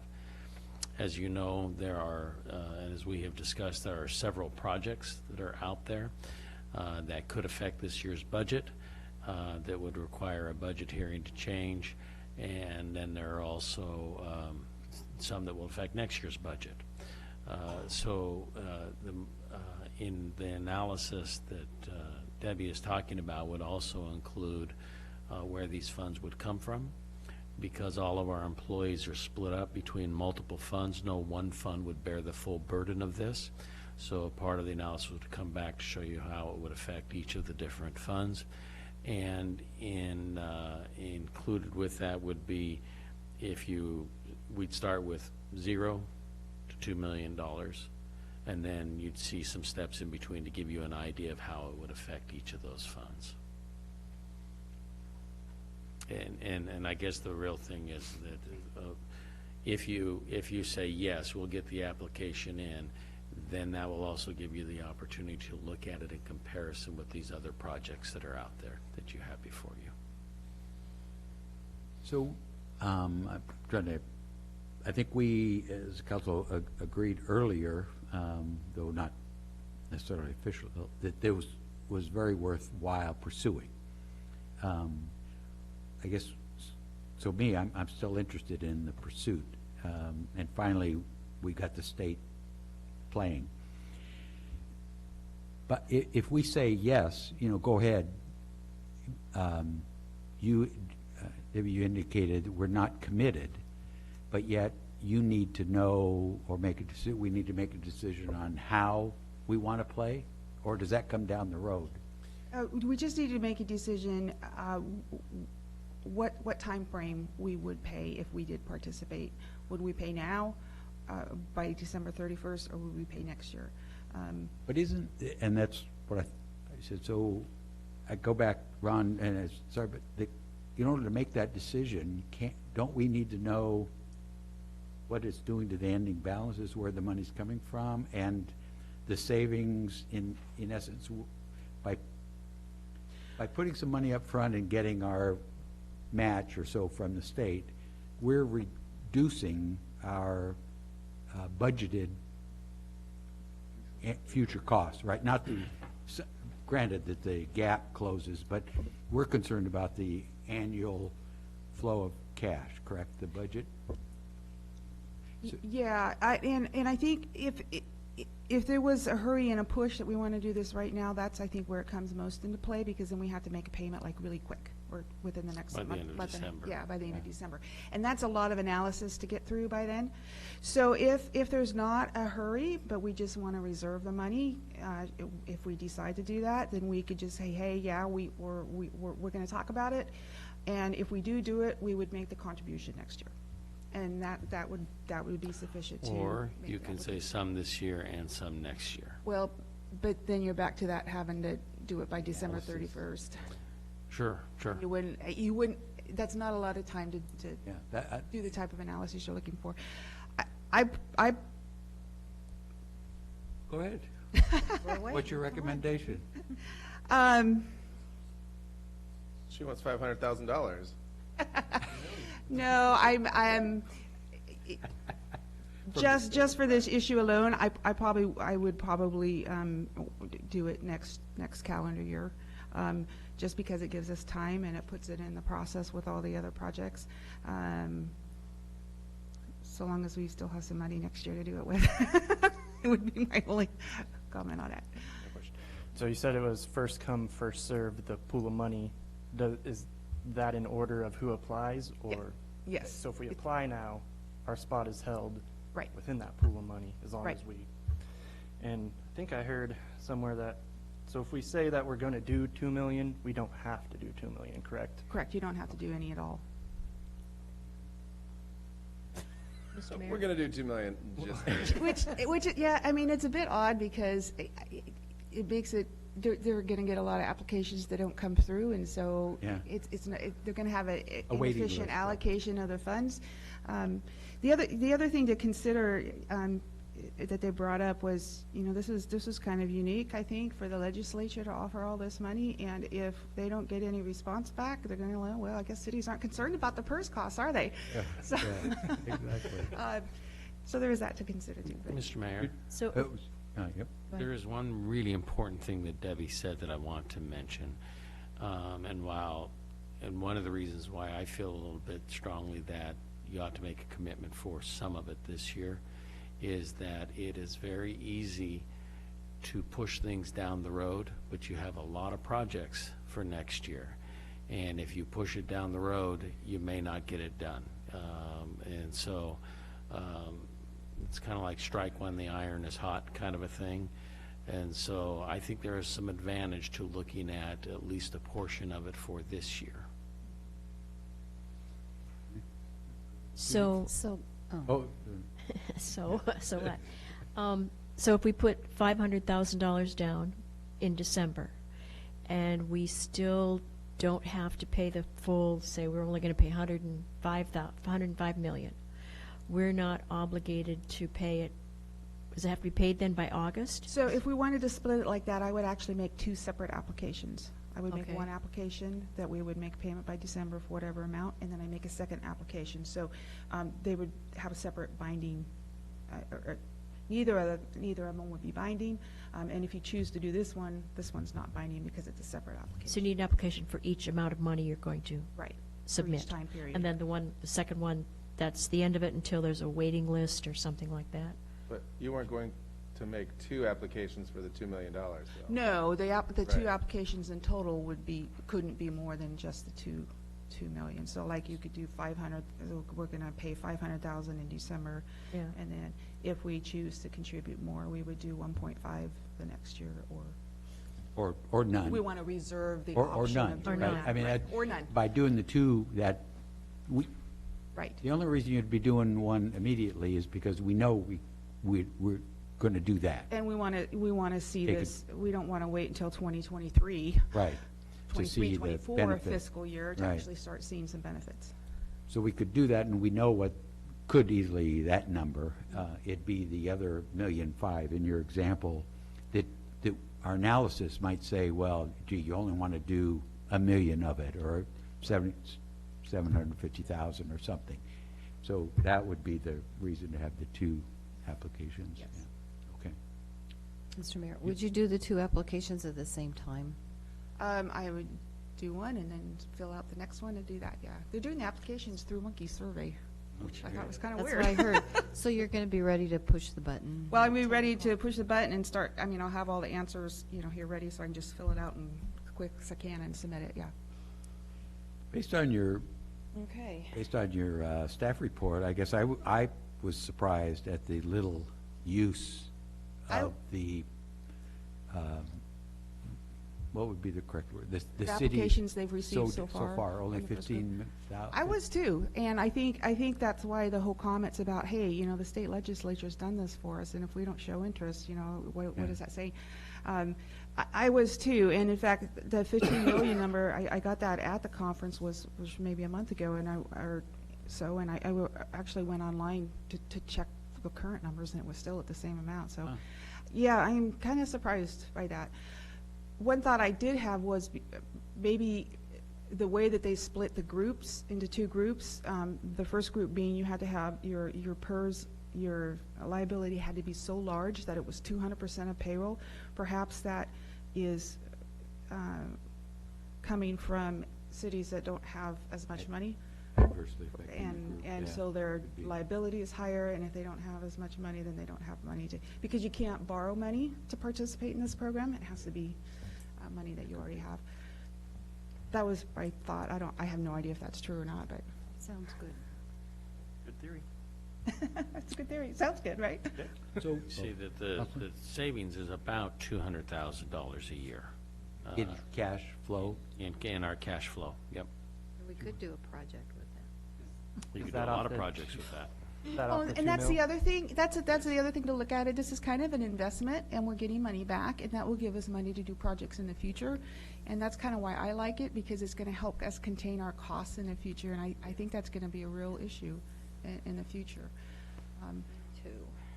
So, well, oh, Counselor? Yeah, Please. Obviously, going ahead with the application seems like a no-brainer. I had a little trouble following your little blue and pink Yeah. chart, but we maybe can I talk about, know. I think I can say that for another time. I'm not quite sure what it's saying.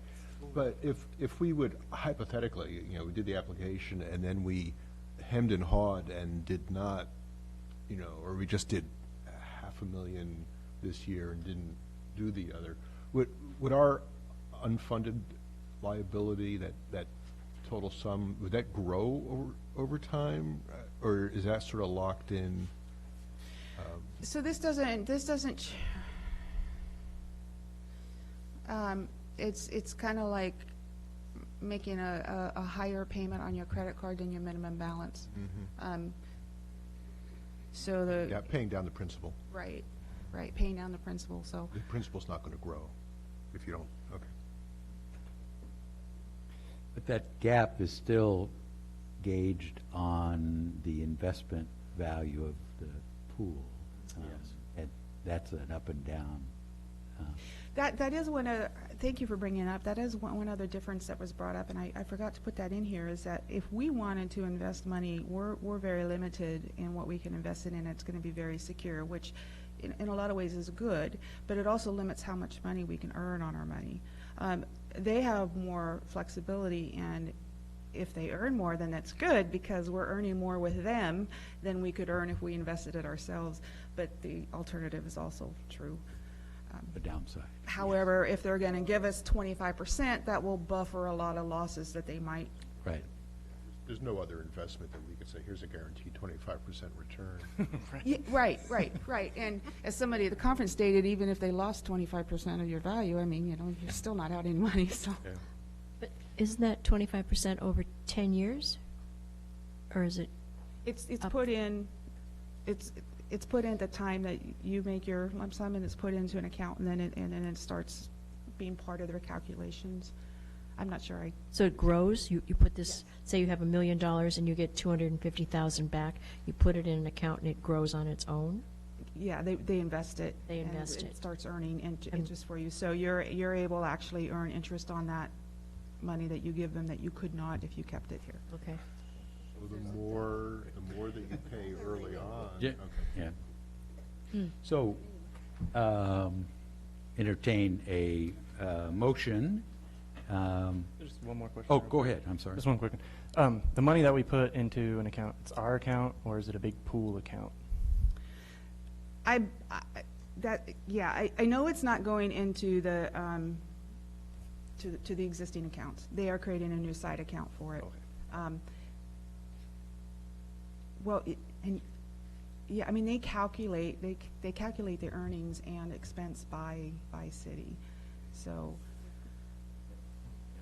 We'll get credit. Right. Yeah. No, that's a good question. It's kind of a black hole. Let's give a big state some money. So, You need a motion Yes. just to apply? Or, And yeah, go we to do it. now. I don't know, I'm not actually spending any money, but, well, Well, by why December don't we, 31st. if you're in agreement, again, to apply, but also to apply in two applications so that, a contribution is made in December? What's the benefit of contributing in December versus, if you were allowed to pay the entirety of 2020, why would it benefit us? Or from, not the entirety, from January to August? The difference would be that you would start earning interest on the money that you pay now earlier, which, you know, is a few months difference. Your rates would be reduced as But well. your rates start, your rates start reducing in 2021 instead of 2023. So if So your cash flow for the budget in this next one in April, May that we work on would reflect a smaller, It'd be the following, because this Oh, next budget this is would 2 years, 2021, yeah. it would be the 21, So our PERS 22. liability would be reduced In 21, 22, by or, a number which we don't yet. By $575,000? Wouldn't that be it? Because the state's contribution is 25%, or $600,000. uh, 610, 612,500. 25% match, so if we did 500,000, they do 125. $612,500. We don't would have be- to put in 2 million, right? No, what we would be looking at is 2 applications, one for 500,000 for this year. The balance would be coming out of the If- future years, if whatever that's you set what that you- balance to be. I'm really curious of what we're not going to be doing with that money. oh, The what, projects that aren't going to be done. That's the big sticker. And sure, 600, whatever the cost savings is in 4 years is great. But there's also things to be done You will be now. doing it, you'll just be doing it later. I'm. And Already, and yeah. maybe more. Yeah, we're doing it later. Do it now while you got the funds. I don't know. So can we make a motion to do something? yep, make a motion. Okay, I make a motion to make an application in December for $500,000 and to make a second application no more than $2 million by August. It'd have to be the 1.5. 200, it'd have to be our maximum amount less the 500. Oh, so 150, 1.5 million. 1.5, yeah. I second it. Second. Beat ya. We have a motion with the second to make one to apply in 2 applications, 500,000 yet to be paid in end of December, and then $1.5 million in the remaining year of 2020, right? Yes. Discussion. To be determined about what projects aren't going to be done. Yes, the 1.5, we would go through the budget process, whether it was Right. funded or not. And it may not be, I mean, you may We choose not to fund it. we don't know what we're canceling now with that 500,000. Well, we're not committing to We are committing to the 500,000. Yeah. Because we had to We don't pay know it by what we're December. going to not do, is what we're doing right now, to be clear. In next year's budget, yes. Well, but what about this year's budget? Because you're writing a check in December. Well, we'd be taking it out of contingencies, so it would only affect something if you wanted to add something to the budget It for would this be year. From these, she said, Yeah. street operation, park maintenance, internal service, explore Lincoln City Square, general fund, water utility operations, sewer use. So those are all the departments That will that have not- personnel. We would not cancel any currently budgeted projects? It would be coming from the contingency, which often states reserved for future years. So you're looking to next year's projects that would be affected by this. We don't have a list of. No. Yes, sir. Your suggestion was to split it $1 million now, $1 million later. Well, the motion is. Right. Okay. I'm Oh, you're reading the staff report. Yeah, I'm just getting to Yep. it. So we have that available in contingency. I know the motion's for 500,000, but your recommendation was. 6.7. We do. The bulk of the funds will come from the general fund, of course, because that's where the most of our employees are. And right now, we have $2 million in that contingency. Okay.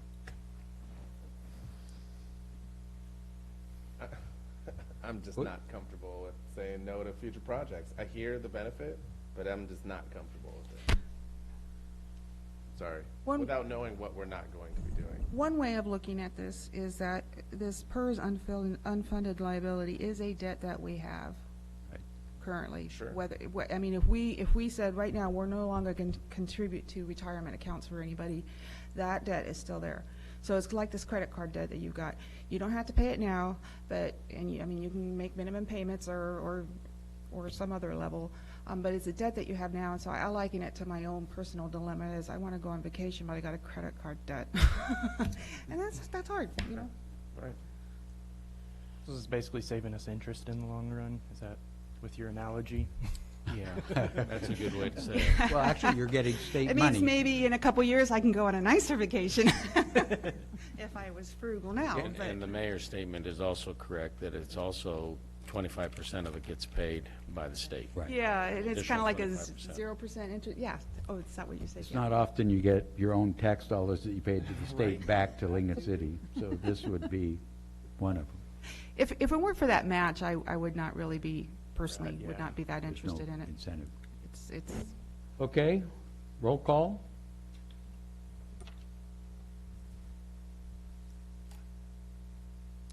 Anderson. Yes. Casper. Yes. Hinton. Yes. Hoagland. Yes. Coos. Yes. Mark. Yes. And Parsons. Yes. Motion carries. Thank you very much. Thanks. Good discussion. All right.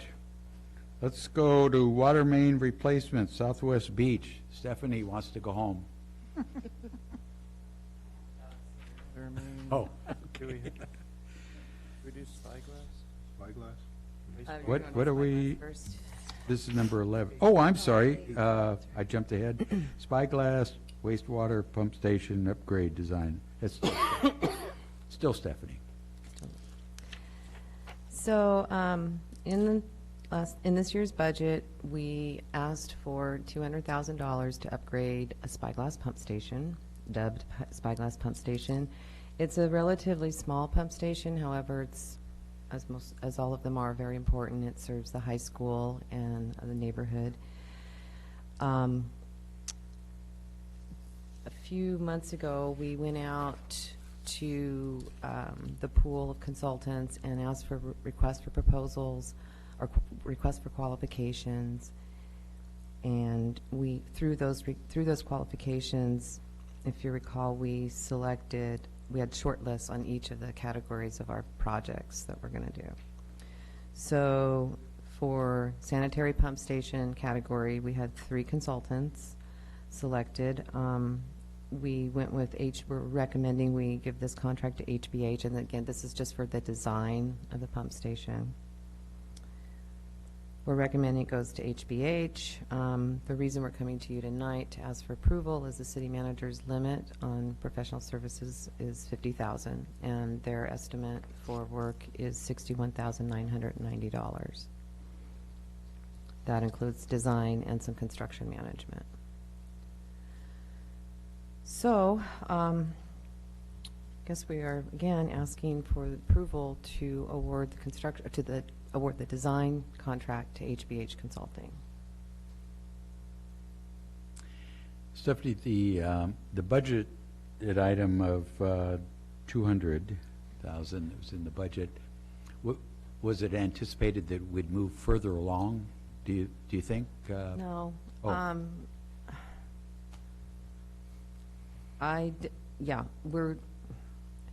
The pump station is going to cost more than $140,000 to build.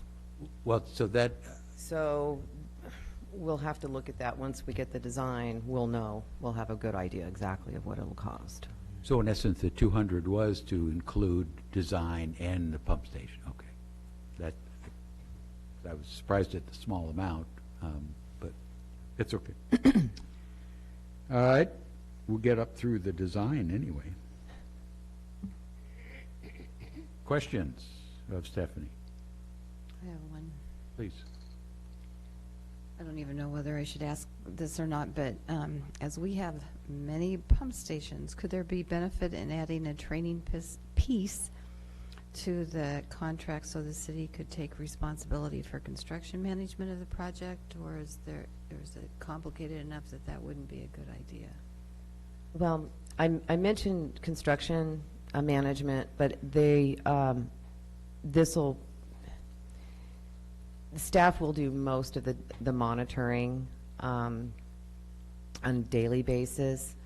The engineer of record needs to have enough presence during the construction that they can sign off the DEQ requirement, because they'll have to stamp it as an as-built, and we'll submit it. We've already submitted this to DEQ as a potential project, let them know what we're going to be constructing this. So they've got regulations on who, who has to be there and who has to stamp to make sure it was built under those design standards. But it's the breakdown, I didn't include the scope of work, but the breakdown of construction management is small compared to the design itself.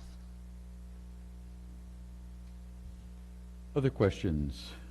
And again, this is a key component for that whole high school drive replacement, the pressure pipe and the other thing is. It's really not part of the integral in that, although it does connect to that force main. This pump station pumps to Nell Scott force main, which goes right to the plant. So it's integral, but this pump station just in itself is past its useful life and needs to be reconstructed. And this is also, is this the pump station where we often discharge from? No. Where it gets back? No. That's Nell Scott Pump Station. Gotcha. Thank Yeah. you. Okay. All right. Any other questions? Not? Entertain a motion? Mr. Mayor. Yes. I move the engineering design and construction management contract for the Spyglass Sanitary Pump Station upgrade be awarded to HBH Consulting Engineering Incorporated for $61,990.00. I'll second. We have a motion with a second to approve the award. Stephanie, no contingency on this? because No, it's this cut is a and not dry? to exceed. Okay. They've given us a not to exceed contract amount. Roll call, or any other discussion? Roll call, please. Casper? Yes. Hinton? Yes. Hoagland? Yes. Coos? Yes. Mark? Yes. Parsons? Yes. And Anderson? Yes. Motion carries. All right. Now we go to the water main replacement on Southwest Beach. So, a little bit of background on this project. On Southwest Beach, between Highway 101 and where it connects to Coast, we've had three main breaks. Now, this was a line that was put in the late 70s. It's PVC. Really no obvious reasons why this line is breaking. We can tell through our repairs that the bedding, the construction of the pipe was poor. The bedding is almost non-existent. It's just laying on ground. So any kind of movement can be very stressful on this line. And it's unfortunate. It's a long line. And it's going to cost a lot of, it's 2,000 feet. We're proposing to replace it with a 6-inch. There's really no reason for it to be 8.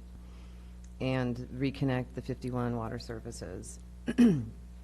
We did this design in-house, tried to save some money there. And we went out for bids, open bids on November 14th. We did get a lot of bids, a lot of interest in this project, and it's always nice to have that many bids. Our lowest responsive and responsible bidder was K&E Excavating. In the amount, their bid amount was $286,165. The bids ranged from that to the highest bid, $399,708.50.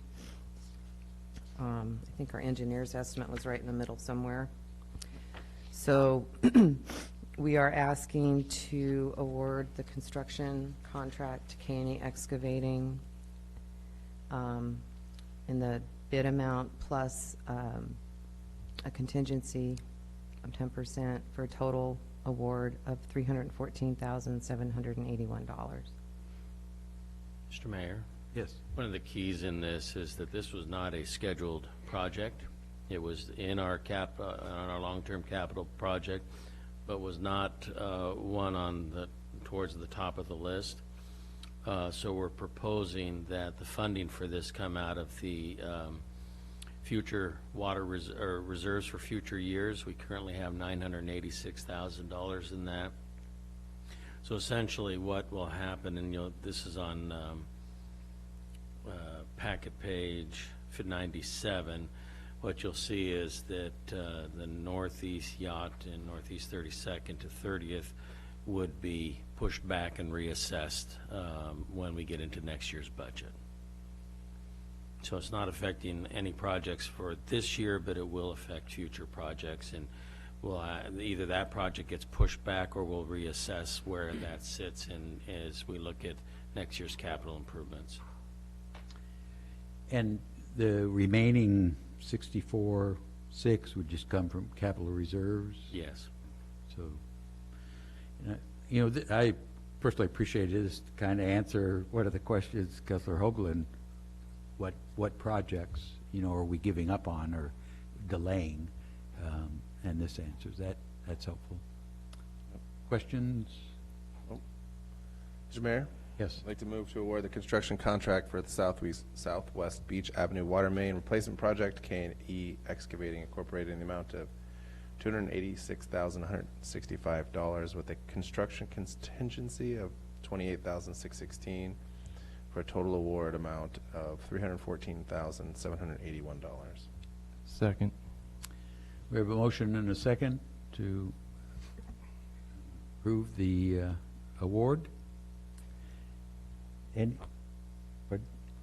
Southwest Beach and what? The whole Southwest The Beach? whole Southwest Well, Beach? yes. Yeah. From Well, I 101. know, so it's, yeah. There. Yeah, I'm Oh, going. you're Southwest Beach. Oh, Oh, I'm going, The huh? one, okay, so Highway 101, South of the, just by the, Spanish Head, it's the South Ocean past that. Terrace. Ocean Terrace. yes, Ocean Terrace. Terrace. Okay. So Ocean Terrace is the intersection, Got and it. that begins Beach, and it goes all the way to the end of that road where it kind of loops Okay. around and connects to Now I Where got Coast. they have that the building point. there. Yeah.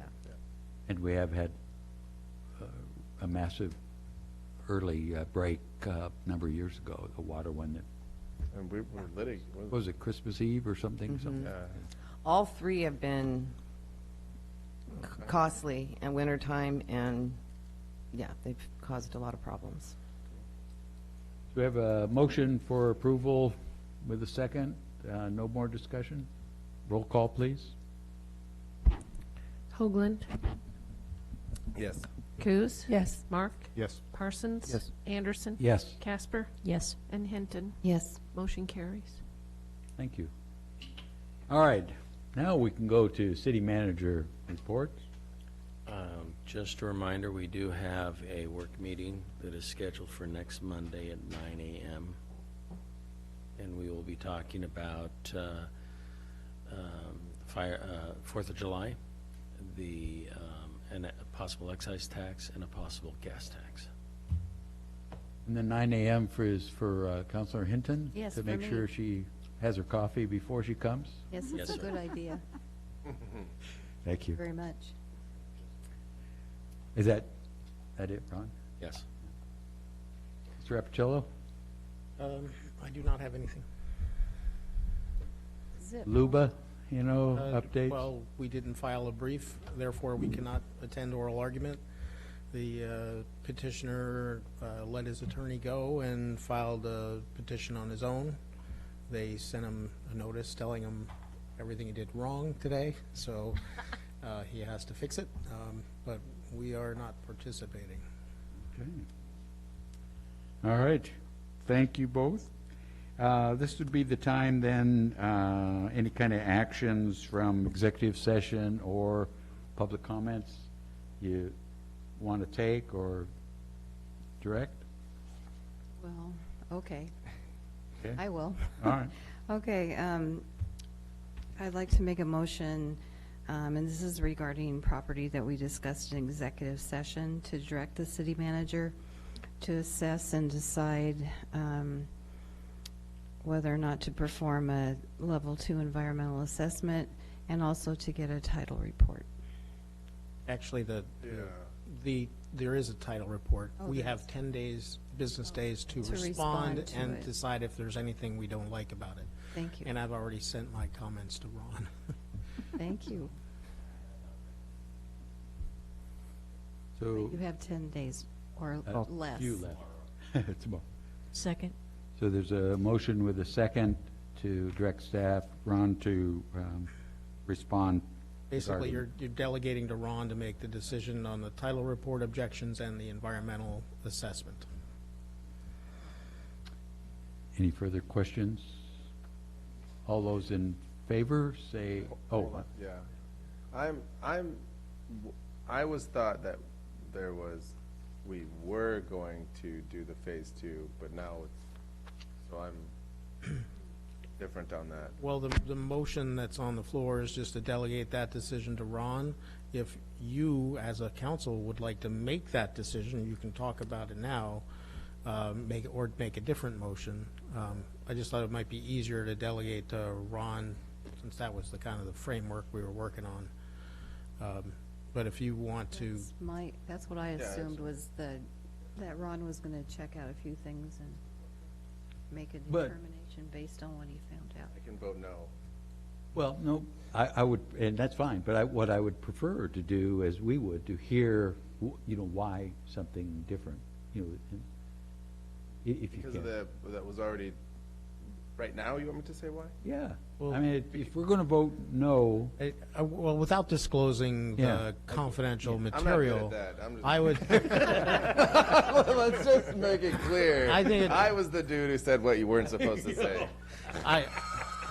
For those watching. what was that, Captain Marvel? Yeah, I was like, what? No! Townsend is like this. Anyway. I think it's fair to say that you're in favor of having a level 2 environmental assessment. Correct. If there's anyone else on the council that wants to express that they don't want to leave it to Ron, they want to make that decision here, then you could do that. I just ask that you not get into the detail. Counselor? Just a side issue, since we had questions, what would be the process for getting a response to those questions? So, following the executive meeting, the representatives were still here, so I visited with them briefly about that. They gave me some information. Tomorrow I'll be typing that information, sending it to them. They can add or subtract to it, and then as soon as I get those responses, I'll send them to you. Yep. My concerns were the environmental, the standards from before to today. Is that, That was one of the things that I think oh, okay. thought I don't know. to base his decision on. Okay. Anybody else raise? There's no money. All those in favor of the motion, say aye. Aye. Opposed with a nay? Nay. Register one nay. Thank you. Anything else?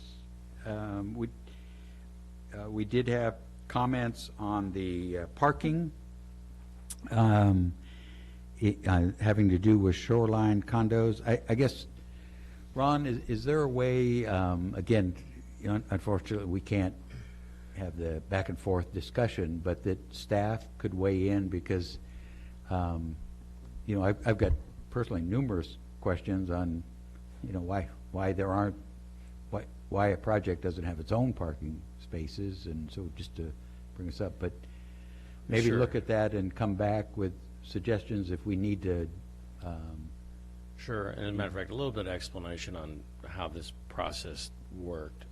So when I get calls like this, where it's something that is not permitted within our ordinance, or I will generally respond by telling them that, but also they have the right to petition the city council if they would like to change the ordinance. And so that's why she came before you. I think it's always worth a discussion of looking at our ordinances and seeing if there's something that should be changed in it. So I would support the idea of taking a look and seeing if we should create some kind of exceptions or mechanism whereby people who don't have parking can more easily park on the streets. And in this case, it's not just simply parking on the street, it's also looking at a public parking lot. Your Honor, Counsel, just looking at the Google images of the property, I'm not sure that there's any parking there that's private. It looks like there may be a garage, maybe one of the buildings was enclosed, it used to be a garage. But we do have an existing mechanism in Chapter 405 where you have delegated to Ron the ability to grant temporary easements for use of city right-of-way for various purposes. Usually we use that for encroachments. You accidentally built your fence 20 years ago into our right-of-way, we can go out there and remove it, or we can give you a license and make you pay for the use of that right-of-way. And you have used that very sparingly, but you have delegated that decision to Ron, so it doesn't have, those agreements used to come to you. So this might fall within that in terms of, do we have an existing mechanism? I think that the idea of issuing a permit, like a residential parking permit, to people in areas that have constrained parking, it would be legal because we would be receiving money for the permit. It wouldn't be free. Every time I parked in Corvallis, I had to pay for that residential parking permit that was on my bumper. It's just part of the city, that's just the way it was. So I'm more than happy to work with Ron on coming up with something, but we may be able to use the existing process, and I have no idea how this got approved without appearing to have sufficient parking, so. And maybe they did once or something. So if it's all right, consensus, is that a fair and all right to throw to staff to come back and give us some options? Mr. Mayor? Yes. Do we think we could have this done by the first week in March? Because spring break yeah. is coming, and it would be nice for those folks to be able to exist. Yeah, we can have something done long before then. I recognize that done may not be a solution, that just because an application is made doesn't mean they get approved, so that, If we can have something. yeah, at least before know us. where we are. Okay. All right, consensus, no disagreement? Thank you. Okay. All right. I have things to say, yeah, but we'll- I don't know that we're there yet. no, again, on this parking. Oh, okay. Yeah. Wait. Let's go. We are then, public comments. I think we've worn people out. Nobody wants to come up and talk to us anymore. Oh, geez. All right. How about comments from the council? Diane? Nope, I'm good. Okay, Judy? I have a teeny one. I want Teeny to one. thank somebody for reading the water bill newsletter that went out. One person, Belinda in Cutler City. I had mentioned something about broadband, and first of all, I'd like to let people know that between November 14th and December 15th, the state is completing a study to, as I put my glasses on, tell you what they're doing, to assess the underserved and unserved areas in Oregon. And specifically, if you could address your household and business use of your internet, it would be very helpful. You'll find out that we have pretty good access out here on the coast. But if you go to www.broadband.oregon.gov, your input would be appreciated, and you'll see exactly what they're looking at when you talk about breaking the digital divide. So that's one thing. The other thing about internet for low-income people, it does exist through Spectrum. It's $14.95 and $5 a month for the router, so that's like $20. It's 30 megabytes down and 4 megabytes up. You cannot have had any kind of internet 6 months prior. It goes through a team called the Internet Assisting Team, and it takes about 1 to 2 weeks to determine your eligibility by this team, if you qualify or not.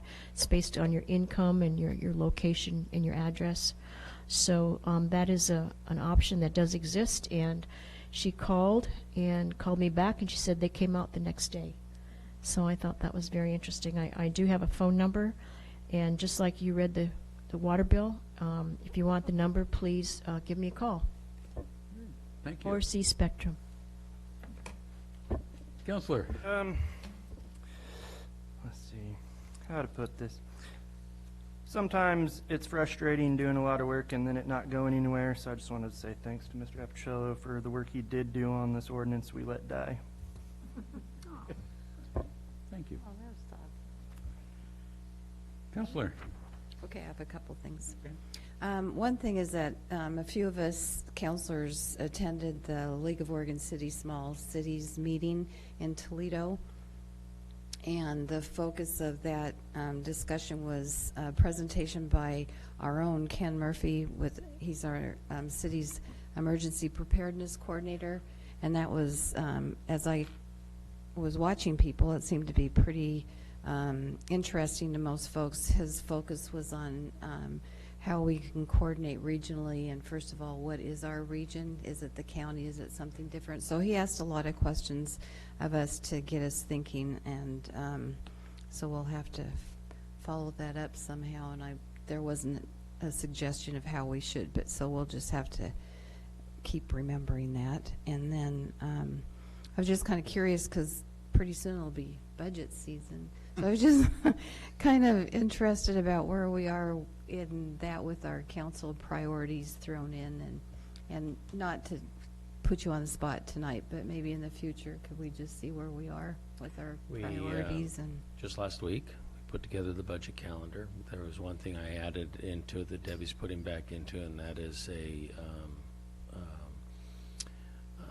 training meeting with the budget committee, which will be either late January or early February. We are also scheduling, I haven't put together some dates, but they'll come to you in the next, just the next few days, of when you would like to have your priority meeting. I was looking in January for that, but I haven't sent you that information.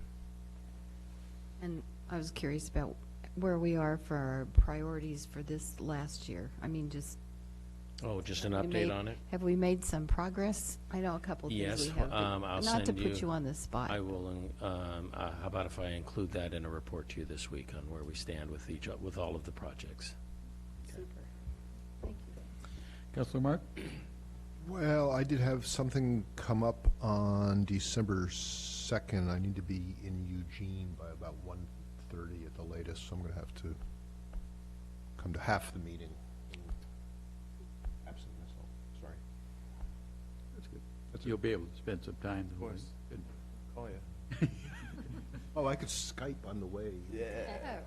Distracted driving. As I'm driving, I yeah. don't No, think just so. audio, just audio. Judy did it before. Yeah, sure. She's done audio call-ins. Not as she's driving, though. Wow. True. Counselor Hoagland, Yes. share with us. What? What things? Yeah. I received some, so I went to our Realtor meeting, and there was some concerns that came up. One, Anne Marie was there, but she's not here, I don't think. But, so she was able to speak with both Newport Planning Director and the County Planning Director, and a couple of things came up. The SDC by square footage was something that kind of came up that seemed to be really preventative as far as purchasers of land, and they felt like if it's not just simply a one size per water hookup or sewer hookup, so if there's I don't remember what we have done as far as, I know we lowered the water and sewer rates, but I didn't know if there was consideration to be as far as the dwelling size, maybe, if you're looking to put 4 tiny homes, is there difference there for water and sewer? So, that they were looking at that from that point of view of like a preventative that way. So if that's something that, I don't really know how to pose the question of like, is there a way in which SDC charges could be varied If I recall, among we had projects? done something that with tiny homes specifically, but I can send you some information just in general on how it works. Yeah, so that was that one thing. Well, and I guess I would, for clarification, tiny homes, but also the accessory unit dwellings. ADU. Accessory units We don't and the, charge. I keep calling them the wrong name. I call them the mansion houses, but that's not what we Oh, the call floor them. flats? Yeah, the floor flats.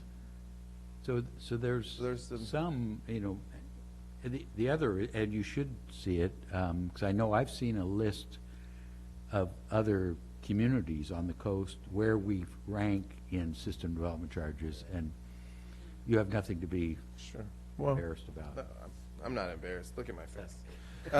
So I then pressed the Rocky Creek issue to the both Newport to the Newport planning director, and he frankly said, "We just can't wait." Is what really he said. Is they are in very dire situation. So, you know, but the county was good to hear that we are interested, because it seemed as though he wasn't aware that this is something that we were really interested in, and he was happy to hear that, like, that is something that we want. And there was a general consensus that then that Lincoln City really wasn't interested. They say that. Well, it's good to hear it. It is. It's good to hear that they had that feeling, and that I wasn't there then, so I can't speak to that. But I said, hey, now we are interested, and this is something that we're really looking at, because, you know, surface water is only so much. And then I got a call from someone who was very upset about a tree being cut down at the the southeast corner where the DMV is. I messaged you, and I don't know.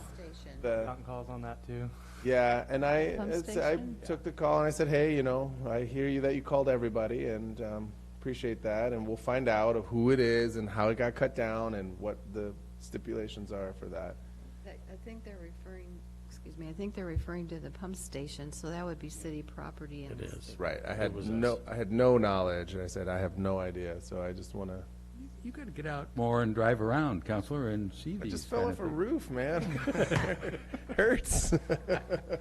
Trying to fly. I know. Well, thank you for responding, as all counselors do. I know you get emails in for responding, and that's appreciated. Oh, and the chance thing, there was a lot of that going on too about that location, and, you know, we'll have that appeal coming up soon, but just to give voice to that. Yeah, the public hearing is still going on with the planning commission, Oh, and still. the record's open. If you do receive any ex parte communications, please make a note of them and disclose them when if it comes up to you in appeal. The other thing to Too do, is somebody that, tries to, Yeah, the other thing to do is that the record is open through the 27th at noon. So if somebody does send information, please ask them to send that to us so that we can add it to the record. They were speaking in favor of it, so I don't know if that's, If it comes to you, yes, correct, it's still open, and if someone's sending it to you, forward it to the planning department so it gets in the record. But if you're receiving anything, any oral communications, just, you know, you might want to stop them and say, I can't talk about this. It may come to me on appeal. I don't want to have to disclose this later. It's always best to avoid ex parte. okay. So that's good then. yeah. Let me, you know, if I can, a couple of things, and Ron did a work session. I want to remind everybody that, one, to have a good Thanksgiving on Thursday, but come back for Friday. There's a holiday tree lighting ceremony at the Cultural Center at 5:30. Always fun. Other items of interest is Giving Tuesday is December 3rd, again at the Cultural Center, and that's where nonprofits, you know, are there and talk to you about their nonprofits and hope for a year-end donation. The 4th of December is that famous Coffee with the Mayor at the Hilltop. Always a stellar opportunity. And I got this great notice. Chapel by the Sea is actually having a Head Start Gallery opening and sale on December 10th. And from what I gather, it's art produced by the Head Start kids across the street. And they must, you know, it's got 3 different times, 11:45, 3:30, and 4. And I don't know if they're having demonstrations or what, but feel free to drop in if you'd like. I think they're encouraging you to, buy this art from future artists. Then the other, I sent Councilor Casper a desperate email message from, I was in of all things, a mental health, no.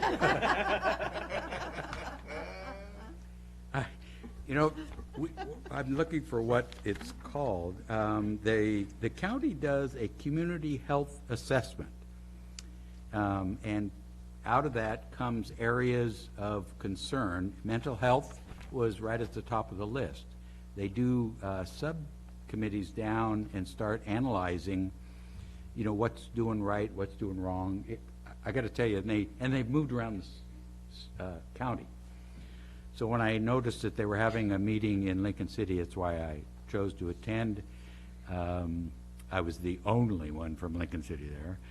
But anyway, I got to tell you, I was amazed at the information they presented.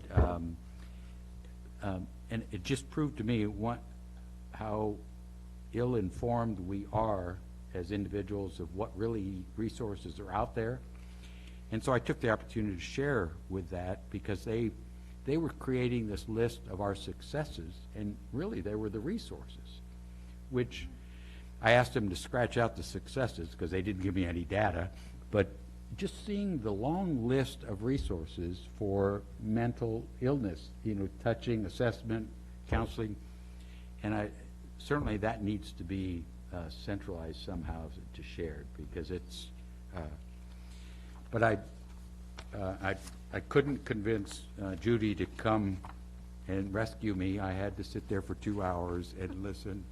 And, Mayor, I was at LOC meeting. Yeah, but it was interesting. So thank you all. Have a good Thanksgiving holiday and come back. Our one work session and one meeting in December.